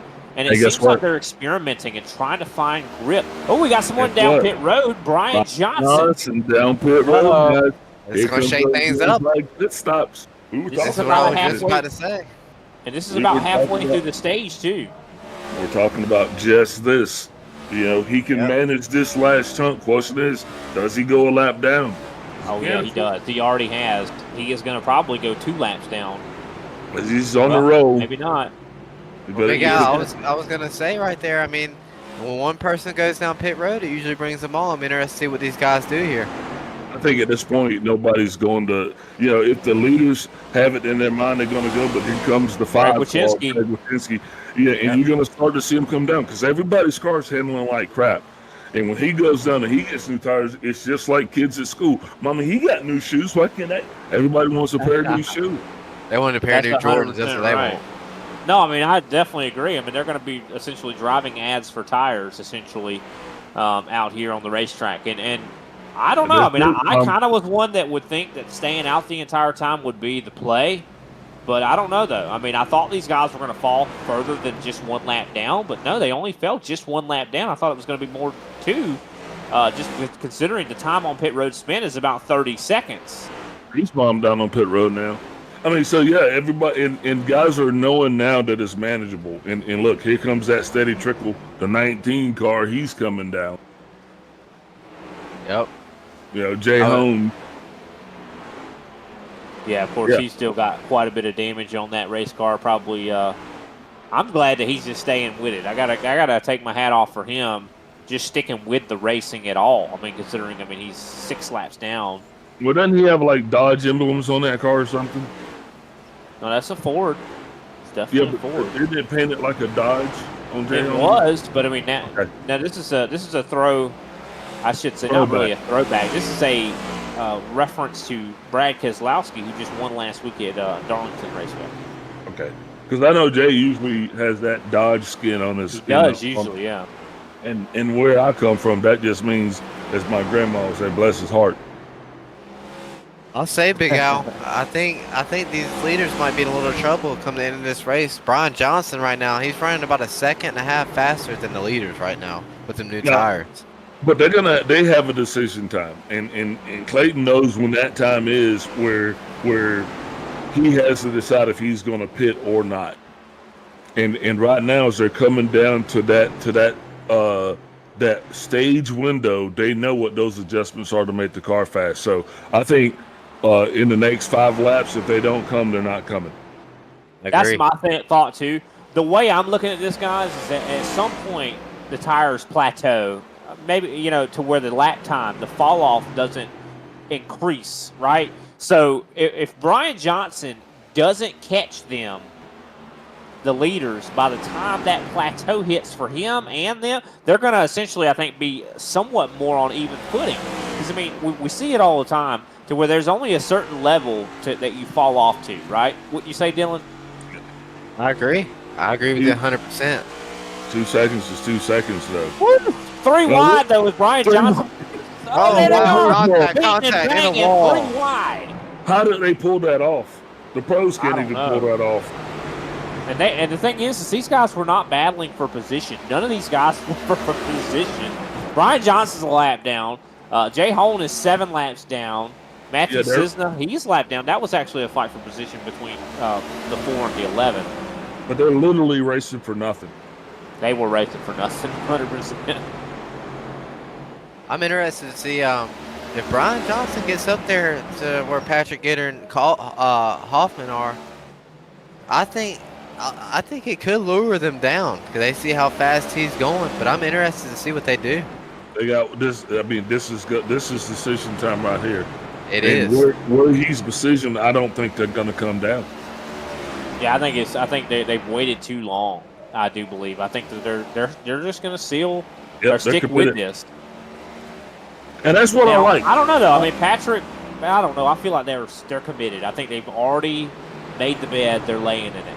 But we still got a lot of guys back there in the field that haven't pitted yet. You know, that have that long run on their tires. So that's still problematic. That we could still see a caution. Oh, it definitely could still happen. Yeah. And then for the guys that have pitted, you know, you're still going to be at a disadvantage because you're going to have to get the wave around. Whoa, Brian Johnson almost got into Abner Acosta right there. Yeah, that's the thing about it too. When you're at a short track, and you're on new tires, brake points are very different. Very different. You know, it's hard to predict when somebody's going to be laying on the brakes versus you, especially when you're got about 70 lap newer tires. He's still running about a second faster than the leaders right now. Yeah, so the top 8 are on 85 lap old tires. Then we go all the way back to 12th place and 13th place where you have Cessna and King that are on the same amount of tires, 1 lap better than the leader. So it's kind of crazy out there, guys. Yeah, no, it's. I love the strategy calls here. Here comes Brian Johnson right here. He's going to be unlapping himself that quickly. Woo! He slides up in front of Clayton Hoffman. Looking on board with Brian right now. Just look at how much faster he is. And he is going to unlap himself. Now, if he's able to maintain this kind of pace, then yes, he will catch up to these guys and possibly take the lead. Look at he just unlapped himself. He's still got an 18-second gap though to get back up to them again. And is it doable? I think it might be. I think it might be doable. No, here's what's going to happen, guys. He is hammering down. He is going to go through this whole field, but nobody has to give him anything. So it's not like he's the leader, you know, and he's not conserving. He's not conserving anything. He is trying to get to them as hard and fast as he can. So, yeah, good luck. He's got to come all the way back through the field, you know, and those guys aren't going to yield. And he's going to burn his tires up. I mean, the thing, that's what I think. I think you're right on that. I think that he's going to end up somewhat equalizing to them by the time he gets to. Eventually, he's going to catch someone that's not going to be as easy to pass. He's going to not have as much resources. Randy Mullins down pit road. Randy Mullins. This is a really late call for Randy Mullins coming down to pit road, pitting out of the 7th place, I do believe. I think he was waiting on a caution. I'm going to say I'm not a sidekick or anything, but I do see a caution coming before the end of this race. And I think it'll shake things up tremendously. Oh, it's coming sooner than you can imagine. The 11 car is coming down pit road. I don't know. The more time we spend here, the less time we're going to have for a caution. But guys, we're coming up now 40 laps to go. And this is prime time for a caution. Yes, it is. Fresher tires, older tires, field scattered you know around. What I mean? It is. This is like the conditions for one of those tornadoes. You know what I mean? Where it looks like it's a perfect day, and you're just sitting there saying, "With the humidity, nah, bro, this ain't gonna end well." No, I think you're probably onto something. We'll have to wait and see if that's going to be the case. Well, if not, I still talk it up to the end of this thing. That's right. I'm gonna. I feel it, guys. I think a caution's coming, but Brian Johnson, I think he's gonna have something for the leaders at the end of this race. He has cut that gap to He has cut the gap now under to 15 seconds. He is 14 seconds behind the leaders. There's the 11 system. He is sideways. Will that bring out a caution? He's in the grass, about the same place he spun out last time. Is it going to happen? No caution. He is back underway. And he's right in front of the leaders. That was kind of scary. There he goes again, right in front of the leaders. Oh, Caution no. flag is gonna fly. There it is. Ladies and As gentlemen, I knew it, guys. Cessna I knew brings it out was the coming. caution. I hear my first cousin singing. Oh, my. So, Big Al, if you're Hoffman, if you're Abner Acosta, what are you doing right here down pit road? You taking two? Yeah, I think so. I think they're going to be basing on each other. But you know what? You got plenty of time. I say you come down and go for 4. You just go ahead and do the 4 times. What? No, I do 2. I wonder what Gitter's going to do here. That's what I'm wondering. He's got so much pressure on him right now. I'm wondering what he's going to do. Unfortunately, you just can't. Once you decide it, you can't undecide it. You know what I mean? Agreed. Once you I take feel the bad. block, you check. I feel bad for Brian Johnson. I think that he had I think he was going to have something for the leaders there at the end of the race. Oh, they're taking 4. Wow, Hoffman's taking 4. Gitter's taking 4. Yeah, at that point, you know, you're already down there. 4 tires. I think you take the whole set. Man, I got to be honest. That was crazy close for Patrick Gitter and Clayton Hoffman. Looking back at that replay a couple times, we just saw how close that they got to hitting Matthew Cisna. I mean, that could have been a whole different story right there. Because, I mean, just a place that he spun out on the exit of the corner, he had touched the apron or the grass, essentially, and that kicked him sideways right in front of the leaders. I mean, that could have changed the whole race. I mean, of course, it did change the whole race, but it could have taken one of the drivers out of the equation. I think that was one of the things that I said earlier back into the race. You know, that's one of the equations at tracks like this. You know, somebody bounces off a wall, they end your day. I mean, we saw it happen in the first stage where Jay Hone was wrecked by injured grease bomb. So yeah, very fortuitous to the leaders that it didn't occur. But man, and you know what, Barney, he done threw his corn dogs away because he knew he ain't coming back out of that flag box, man. I think he's going to go ahead and he's going to be waving that thing again, not just to turn it green, but probably turn it yellow again. Turn it yellow. I think so, Big Al. I think you're right. I think these guys are going to be very aggressive now. It's time to go. There's 30 to go. It's time to go. Yeah. You got to lay the hammer down now. I mean, ask Acosta, did you come here to watch Clayton and get a race for this thing, or you going to try to get up there and race? And what's the answer? He's going to try to win this thing. He's going for himself, yeah. What I think is about it now is that we were talking about these guys. A lot of these guys have been on trying to save tire, right? That's not going to be the case now. I mean, this is going to be about a 30-lap run. I do believe it's going to be about a 31-lap run, right, guys? Do you save? I mean, these guys did 55-lap run stages, and they were trying to save tires. This is going to be a 30-something lap run. I don't think we're going to see near as many tire saving. I think this is going to be racing. These guys are going to be racing. I think these guys are going full send. Yeah, because you can't allow anybody to get a lead here. So it's going to. Clayton has to get on it. The 55 Abner Acosta, he has to be on it. Kenny Powell has to be on it. This is a race through turn 1. Yes, it is. And another great Gitter with launch another here for jump. Patrick Gitter. Yep, another great launch for Patrick Gitter. I think Gitter's got the best 30-lap run. I got to be honest.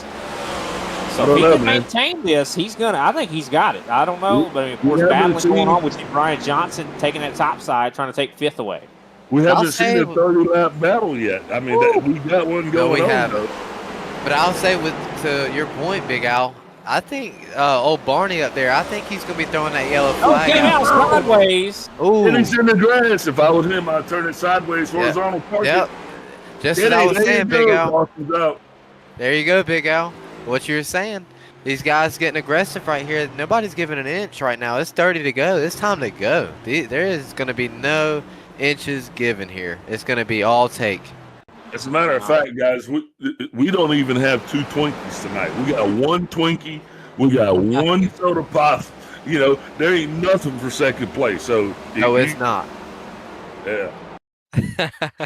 Kenny Powell. Let's see what happened here. You could tell. I just looking at that car. He looks like he's already out of sorts. Oh man, that's tough. He gets back on the gas. I think that car was already a little out of sorts in the center of the corner. I mean, he just looked off. Do you know why? Let's take a look through the cockpit. Let's look at the cockpit. I love this from our producer, taking us through the cockpit camera here. But do you know why he was out of sorts? because they're being aggressive. I mean, of These course. guys are driving the tires off of these things, man. Yes, they are. But I mean, it's time to go. You got to go. So I mean, I can't it's blame only them. go time. Yeah, this is Let's look at this through the eyes of Kenny Powell here. You can see. You can tell he was already loose. He was already loose right there. Yeah, he slid through the whole thing. I saw something with that race car. That car was already a little out of sorts. And anytime you're already loose, you get back to the gas. You press that gas pedal. It's trouble. It's going around. Yep. And and the worst thing for Kenny is, those tires don't recover too quick. No, they don't. I'd go down and take a set. I mean, you got nothing to lose if you're that far back. Yeah, but that's a tough break for Kenny, though. That's a really tough break. He was running up in the top 5 all night, guys. that's a tough break for him. Yeah, Nick seriously. King down pit road. If you're gonna be, you're still gonna be the last car on the lead lap, Kenny. I think you. There's no reason for you not to come down and take tires. I think so. I think they're shot after spinning out like that, and he's got no positions really to lose right there. So I don't see why he wouldn't. Yeah, that is a tough break. With you. Well, that's why I sit up here and not down there, boys. But what a race so far, guys. Of course, Patrick Gitter, I'd say, has led the most laps out here tonight. But Clayton Hoffman, not out of it yet. Before that caution flag came out, he was starting to really put some pressure on 21. I definitely would not say that this one's sewn up or someone has gotten this thing wrapped up quite yet. Well, choose rule and the lack of the Geico restart zone, those are the two things that have really played into Gitter's hands. So the 21, he has literally won every, the car that is in P1 has won every launch tonight so far. That's the key. That's the one thing. Wow. That's the one takeaway. Well, I don't know. I got to say I disagree with you, Big Al. I agree that the car that has launched up top has won every restart. We got to keep in mind, though, Clayton started P2 on the first start, and he was on up top. So I think every time somebody started up on that top side, they have won. We got a better jump that time. Hoffman got a better Clayton jump. did really good. Well, he knows he's got to get that car on the inside, but he turned it in a little bit too tight. That car is a little bit tighter than he wants it to be, guys, because he can't drive it into the corner. Oh, big. We're going to have a good battle here, guys. Right here. He is battling it. But I'll tell you, Big Al, I'll tell you, to your point, what you were saying, these guys up here battling, look at Abner. He's there. I'm telling you, these two get to battling up front. There is, I don't know who's going to win this thing. Yeah. Yes, it does. Yeah, because Clayton's gonna put himself in a position where he's gonna drive it in real hard and open the door for Abner. Because Abner, but you got guys in the back here, man, that got the dollar shot. Greg Wachinski loose. He's gonna be down on the inside. Oh man. Off the pace, but still in the race. Yeah, and we could even have a situation like we did at Darlington last week in the actual NASCAR Cup Series, where you got Tyler Reddick and Chris Buescher getting together, or Brad Keselowski and Reddick getting together, and then Buescher takes the lead because of it. We could have something like that. This is a track that you could clearly see. Clayton almost got tight enough to where he almost did get into the 21, but now I think he's very confident. Look at the speeds that he's running. He just ran his fastest lap of the race last time by. Guys, 18.405. That was the fastest lap out of everybody. Wow. Yeah, I'm going to tell you, it's starting to get to those. These are the times right now. So we're watching to see everything that's going on the racetrack, because that's what's going to determine this race. I don't think it's going to be determined by the first two guys. I think it's going to be determined by people further back in the field. Here we go. It's just Gitter, when he gets some jumps on the outside, that outside lane, no matter the jump you get on the inside like Hoffman did right there, it's just so hard to pass somebody on the inside like that. Well, at this track, the momentum, I think ever since this track was put on the surface, the momentum is on that higher side. So, it's just if you are below someone, it's so difficult to get the run. Because, Big Al, you always say this, you have to bend the corner, right? You're essentially, when you're on that bottom side, you're not able to really, get the run off the exit because you're having to bend the corner. Yeah, the lower you drive, the more you can bend it. You know, for the guys that are using that diamond, they're actually turning that corner into more of a V than the U shape. So, yeah, and the V has actually been proven to be the faster of the two when it comes to circle track racing. Yeah, for sure. You kind of want to straighten the exit out. That way you're able to unwind the wheel and really get the gas down sooner. And I think that's the whole point. When you're on that higher line, you're able to get that gas down sooner and get the run. And also, the longer distance around the racetrack equals more speed. As Clayton Hoffman does close in on Patrick He is Gitter, closing. He's closing, but we've seen It's gonna be enough time.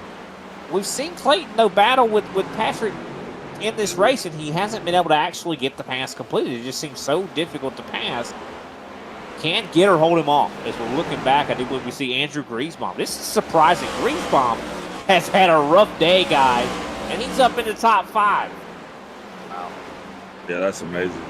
And Jay Hone could have been so fortunate. Jay's probably mad. Like, Poor what? Jay. Yeah, he's had a rough night. How can you let that guy that wrecked me be in 5th? I think Hoffman's going to get there, Brian. I really do. I think he's going to get there, and I think he's going to open the door up for these guys back there like Abner and Brian, like them guys. I think he's going to open the door for the third and fourth place guys back there. I definitely think Abner's car was set up for the longer run. He did not have the car set up for a drag race, you know. And for the guy who could make that adjustment, that's going to be the guy that wins the race. I'm just looking at the back of the field, man, to see what's going to go on, because I'm telling you, 10 to go. Barney's looking too. We're going to have a caution. We do have a battle going on. That's Kenny Powell versus the 54 of Randy Mullins. Ooh. Randy Mullins, this battle's more exciting than the race from the lead. Yes, it is. Wow, they are drag racing. When you talk about drag race, that's exactly what's happening back here for the 8th place position. No inch given. None. It's time to go. Ooh, there's Oh, Gitter. man. Decided to Oh, mix they're, margin. they're close. Get him. Looks like Kenny Powell manages to hold off Randy Mullins so far as we're coming up to 8 laps to go. And I don't want to Clayton- speak into existence, but I think there will be another yellow. Well, I've been saying it and it hadn't happened, so you might as well say it too. Well, it happened when I said it. It happened like a lap later. Yeah, put our sins together. Patrick Gitter still in control, about a half a second back to Clayton Hoffman. I think Clayton's running out of steam, guys. He is. I think he's doing all he can, but Gitter's just executing, running his pace, and he's just doing what he needs to do. And I gotta Hopping say in the wall. though, Clayton was so good in the first stage. I feel like Lights Out was the best car. But I gotta be honest, Gitter has done a fantastic job of adjusting on his race car. He even mentioned, that he had made some adjustments and said that I need more of that. Well, that more, guys, has really, you could see the difference. He's been better. Yeah, I did. But honestly, Clayton didn't really care about winning. He's right where he wanted to be. He's in second place. He gets to talk to Big Al at the end of this thing, and for him, that was worth coming out here tonight. Yeah, I mean, talking to Big Al, that's the only reason I show up. Well, who don't want to talk to Big Al? Wow, Man, Randy they are Mullins. racing still. Yes, they are. It's a great battle between Kenny and Randy back there. Yeah, they are definitely fighting hard as we're coming up to now 3 laps to go. We need the caution right now, guys. Come on. And we might get it. Oh, there you go. Oh. This is some classic NASCAR racing right here at North Wilkesboro. Take one for the team, Kenny. I know that would hurt Patrick and Clayton's feelings if a caution came out right now. We'll see. It still could happen. We're coming up to the white flag. If we're going to get a caution, now's the time. Patrick Gitter takes the white flag at North Wilkesboro. That means the next flag will end it. Yep. Next flag will end it. Patrick Gitter. Ooh, the 83. Out front. Ken Warman Jr. got a little sideways. Should have brought out a caution, didn't. But guess who got tangled up with? None other than Andrew Griesbaum. Well, Gitter gets it done. And Patrick Patrick Gitter wins stage number 2, and he wins the race here at North Wilkesboro. I'd say if there's anybody in this field that is considered to be an all-star, I got to say Patrick Gitter definitely meets that criteria, guys. Can I get my props, Big Al? Hey, congratulations to you, buddy. I mean, what you got doing for calling out the winner of the race, and I do believe no one got the caution. I think we only had 2 cautions. We had 2 cautions. No, I got 3. I said 3. So we had 2. So yeah, nobody got the. It was lower than all what we thought, huh? But Patrick Gitter, your winner, nice burnout there for him. A little bit of a reverse burnout, but more of a Polish victory burnout. As Clayton Hobbs, of course, comes in 2nd place. 3rd place, Abner Acosta. 4th, Brian Johnson. 5th, Andrew Griesbaum. 6th place, Josh Schaffner. Tim Wortman Jr. Kind of disappointed in that finish there. Ran in the top 3, top 4, top 5 all night long. Finishes 7th. Randy Mullins in 8th. Kenny Powell 9th. Greg Wachinski 10th. I'm very impressed with Gitter tonight. And that's going to show Mark Sanchez in 11th, with Nick King coming in 13th, Matthew Cisna. Oh, sorry, Nick King 12th, Matthew Cisna 13th. 14th is going to be Jay Hone, and John Benders rounding out the 15-car field here tonight. Sorry about that, Dylan. All right. You're good, buddy. With that, we'll step away. We'll come back, and we'll talk to our top 3 finishers here.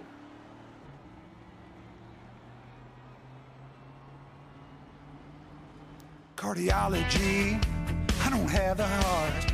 Pulmonary doctor, no cigar. I can't diagnose a simple cold or flu, but if your engine's got a cough, I know what to do. Give it 6 of these and wash it down with this. A new air filter ought to help it catch its breath. Napa know-how. Napa know-how.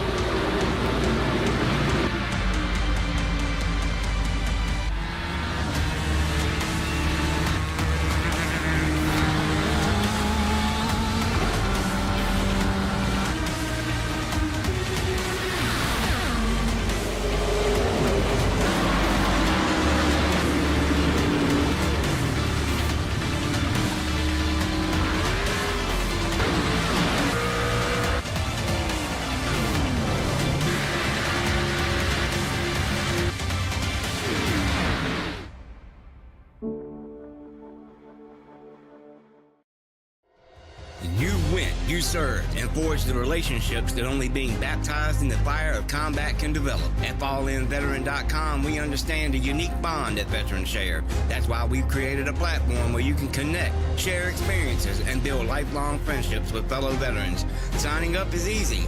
Simply visit www.fall-in-veteran.com and create your profile. Customize it to reflect your military service interests and hobbies. FallInVeteran.com is more than just an online community. It's a support network where you can find resources, advice, and encouragement from those who understand what you've been through. Whether you're looking for camaraderie, mentorship, or simply a place to share your stories, FallInVeteran.com has it all. Join thousands of veterans who have already found their tribe and start connecting today.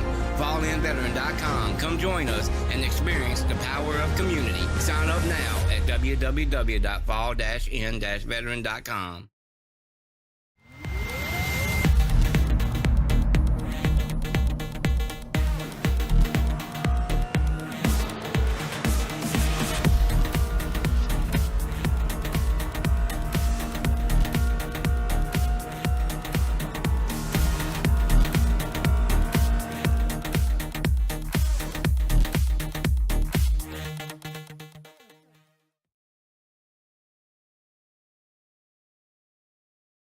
Welcome back, ladies and gentlemen, to the ISCA Super Cup Series race here at North Wilkesboro. We just wrapped up our All-Star race, 250 laps completed here tonight. Of course, we're going to be starting with our 3rd place finisher, Abner Acosta, going to be standing by with Dylan Banks, our guest here tonight. Yes, sir, Abner. Congratulations on third place finish tonight, buddy. It was a good race to watch. How was it in the car tonight? It was terrible. I think my stereo ratio, I had it too high. So I had to turn all of my wheel all the way, like 90 degrees to just make it turn. And plus, in this track, it was just, I was just waiting for it to end. But I'm glad I was able to hold it third. Yes, sir, buddy. Well, you look really good tonight. I will say you were Brian's pick tonight, but you looked really, really strong tonight. Even overcoming them issues you were having. Um, Kind of take me into what your thoughts were. That last stage. Were you thinking about pitting at all, or were you thinking about just trying to stay out and just stay up at the front? What was going through your mind?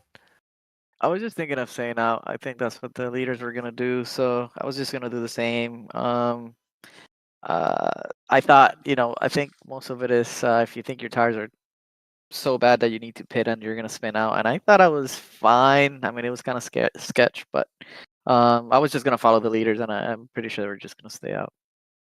Agreed. I think you had a great night, and I think that was a pretty good decision on your end of staying out. Really didn't hurt you, and you didn't really lose anything. Also, is there anything you could have done different there at the end, especially on that last restart, to kind of get yourself in contention with Gitter and Clayton up there in the front?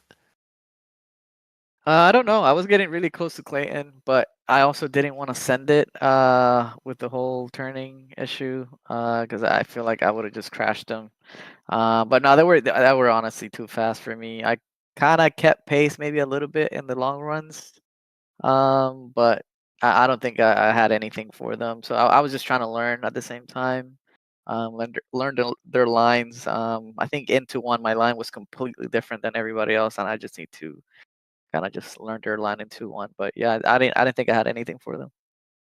Understandable. Yeah, they looked really fast tonight, but you also looked really good out there tonight all night. You were always up in contention all night. So props to you on your third place finish. I think I learned I think I learned a little bit from you tonight because I've never really ran this track. So I think I can take what you ran and kind of put it to good use here this rest of this week. So, but yeah, props to you, man. Congratulations on your third place finish. Any shout outs you want to give? Shout outs to you guys broadcasting and everybody that joined today, and everybody that's in the league. Thank you. Alrighty, that was Abner Acosta, driver of the 55 machine. Next up, we're going to have Clayton Hoffman standing by with Big Out. There's no debating it. I'm with Clayton. Clayton Hoffman, congratulations on your second place finish. Thank you, Al. It was definitely a long, long battle. It felt like where I couldn't really even make a move there. Well, sorry, go ahead. I just, you know, try to save tires for the long run. Try to just, find a medium pace there the first couple stages, and yeah, I could get to Patrick, but I couldn't do anything. I didn't have the drive off. He could just gap me 2 car lengths every straight. Yeah, that's unfortunate though, because it definitely looked like you had the speed. You were my choice to win this thing, and you definitely put it down pretty good. How many laps you think you put into this thing getting ready for the next race?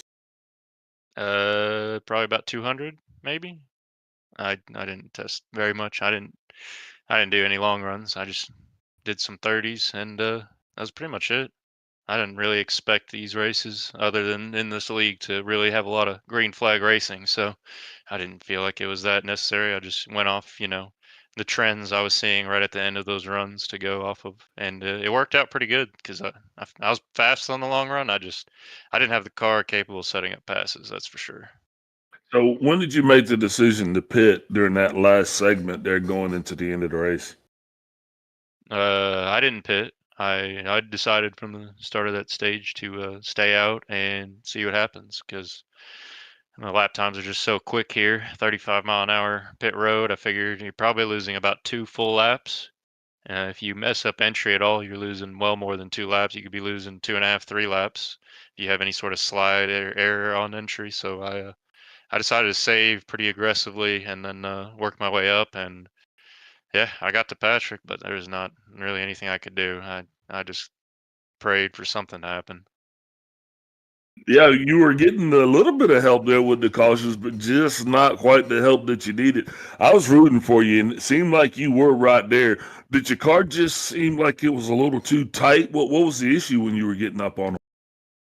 I was just it was just setting up drive off. I just couldn't. I could not get the gas pedal down on the straights. I was spinning my tires really early, so I had to be really conservative. And no matter how conservative I was, I couldn't save enough rears. When the fun race is over, it's time to get back to work. Next week we go to Charlotte. What are you guys looking at heading into that?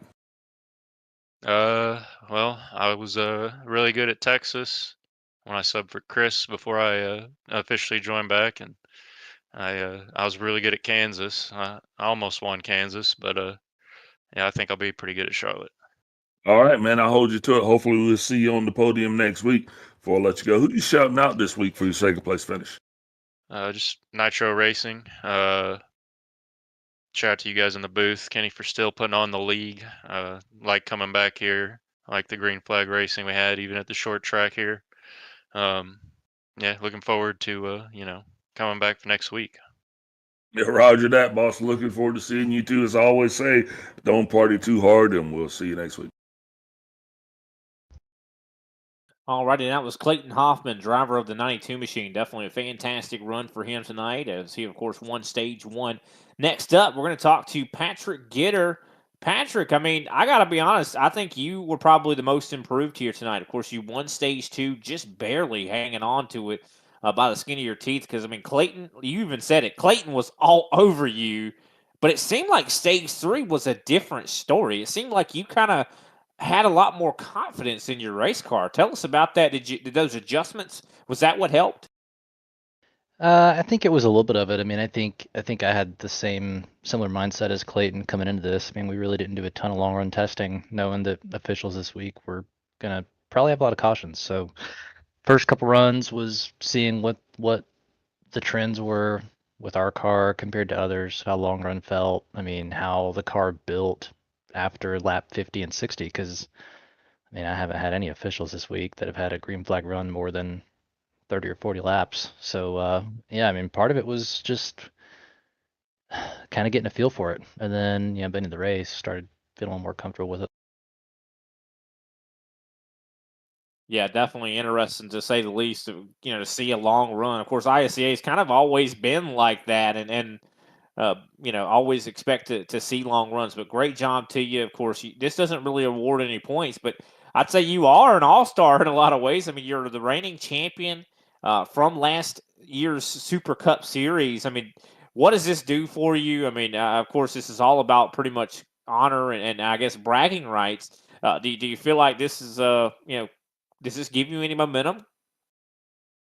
I think for me, it was just kind of checking the box of a goal. I mean, I'd wanted to grab an all-star race in a league that I run. Hadn't done that yet, so I'm happy to do it here tonight. And being a North Carolina native, it's fun to get it done at Wilkesboro as well. So I think that was just it was a fun race, green flag run. I mean, Clayton ran a hell of a race. I feel like he had a little bit better longer run car, and I was just kind of fortunate we had that mid run pace at the end where it mattered.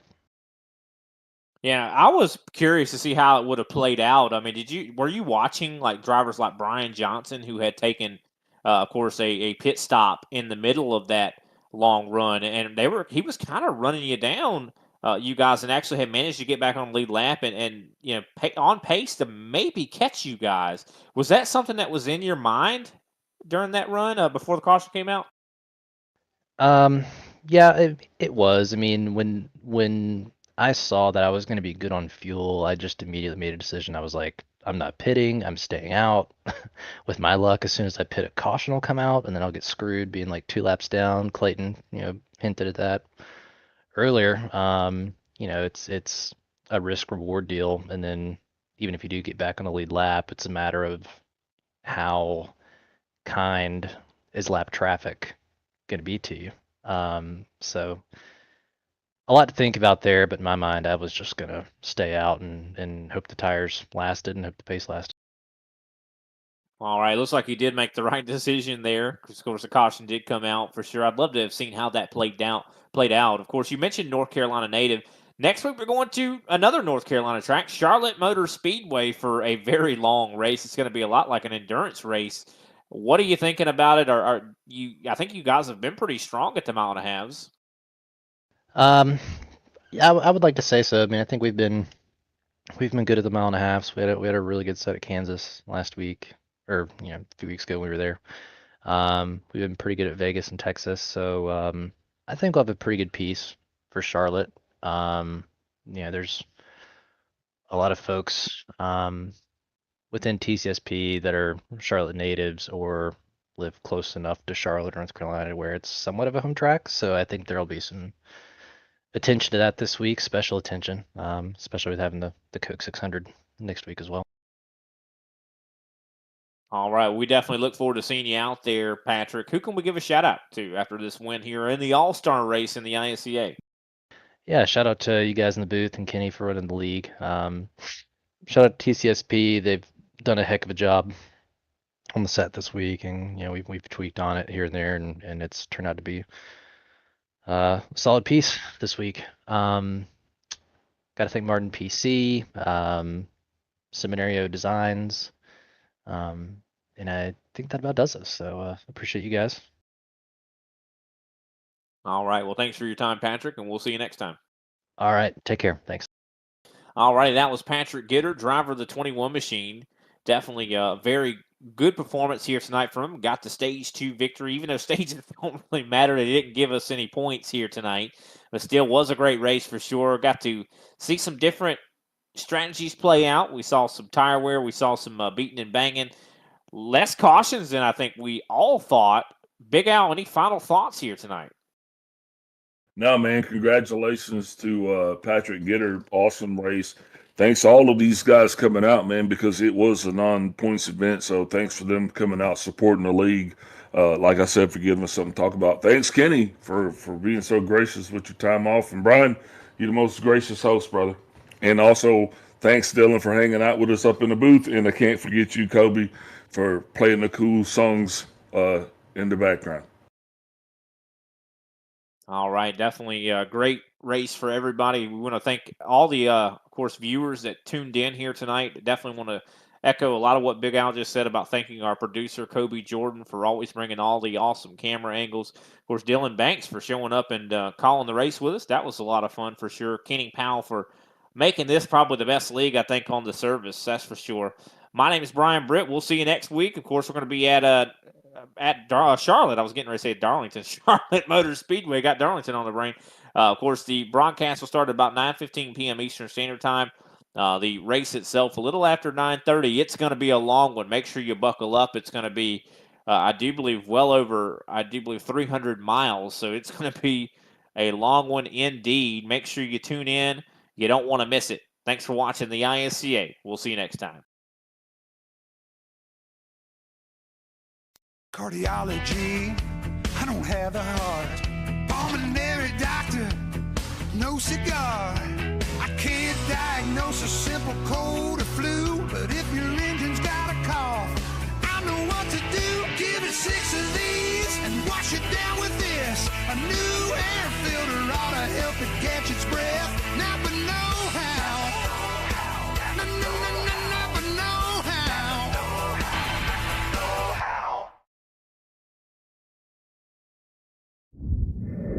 I found the ISCA after I'd been in the service for a long time. I'd been in iRacing for well over a decade and spent most of my time in NASCAR series, a lot of fixed racing for the most part, and really just got to a point in my iRacing career where I really wanted to get involved in open setup racing versus fixed, partially because I was just looking for a little higher level of competition, maybe a little cleaner driving and maybe get away from some of the challenges that go along with fixed racing on the service. And it took me a while as I was really searching out leagues because I kind of had a very specific thing I was looking for. A, I wanted to be an established league. B, I just really wanted clean, quality drivers to be racing around. And once I found the ISCA, I found out really quick that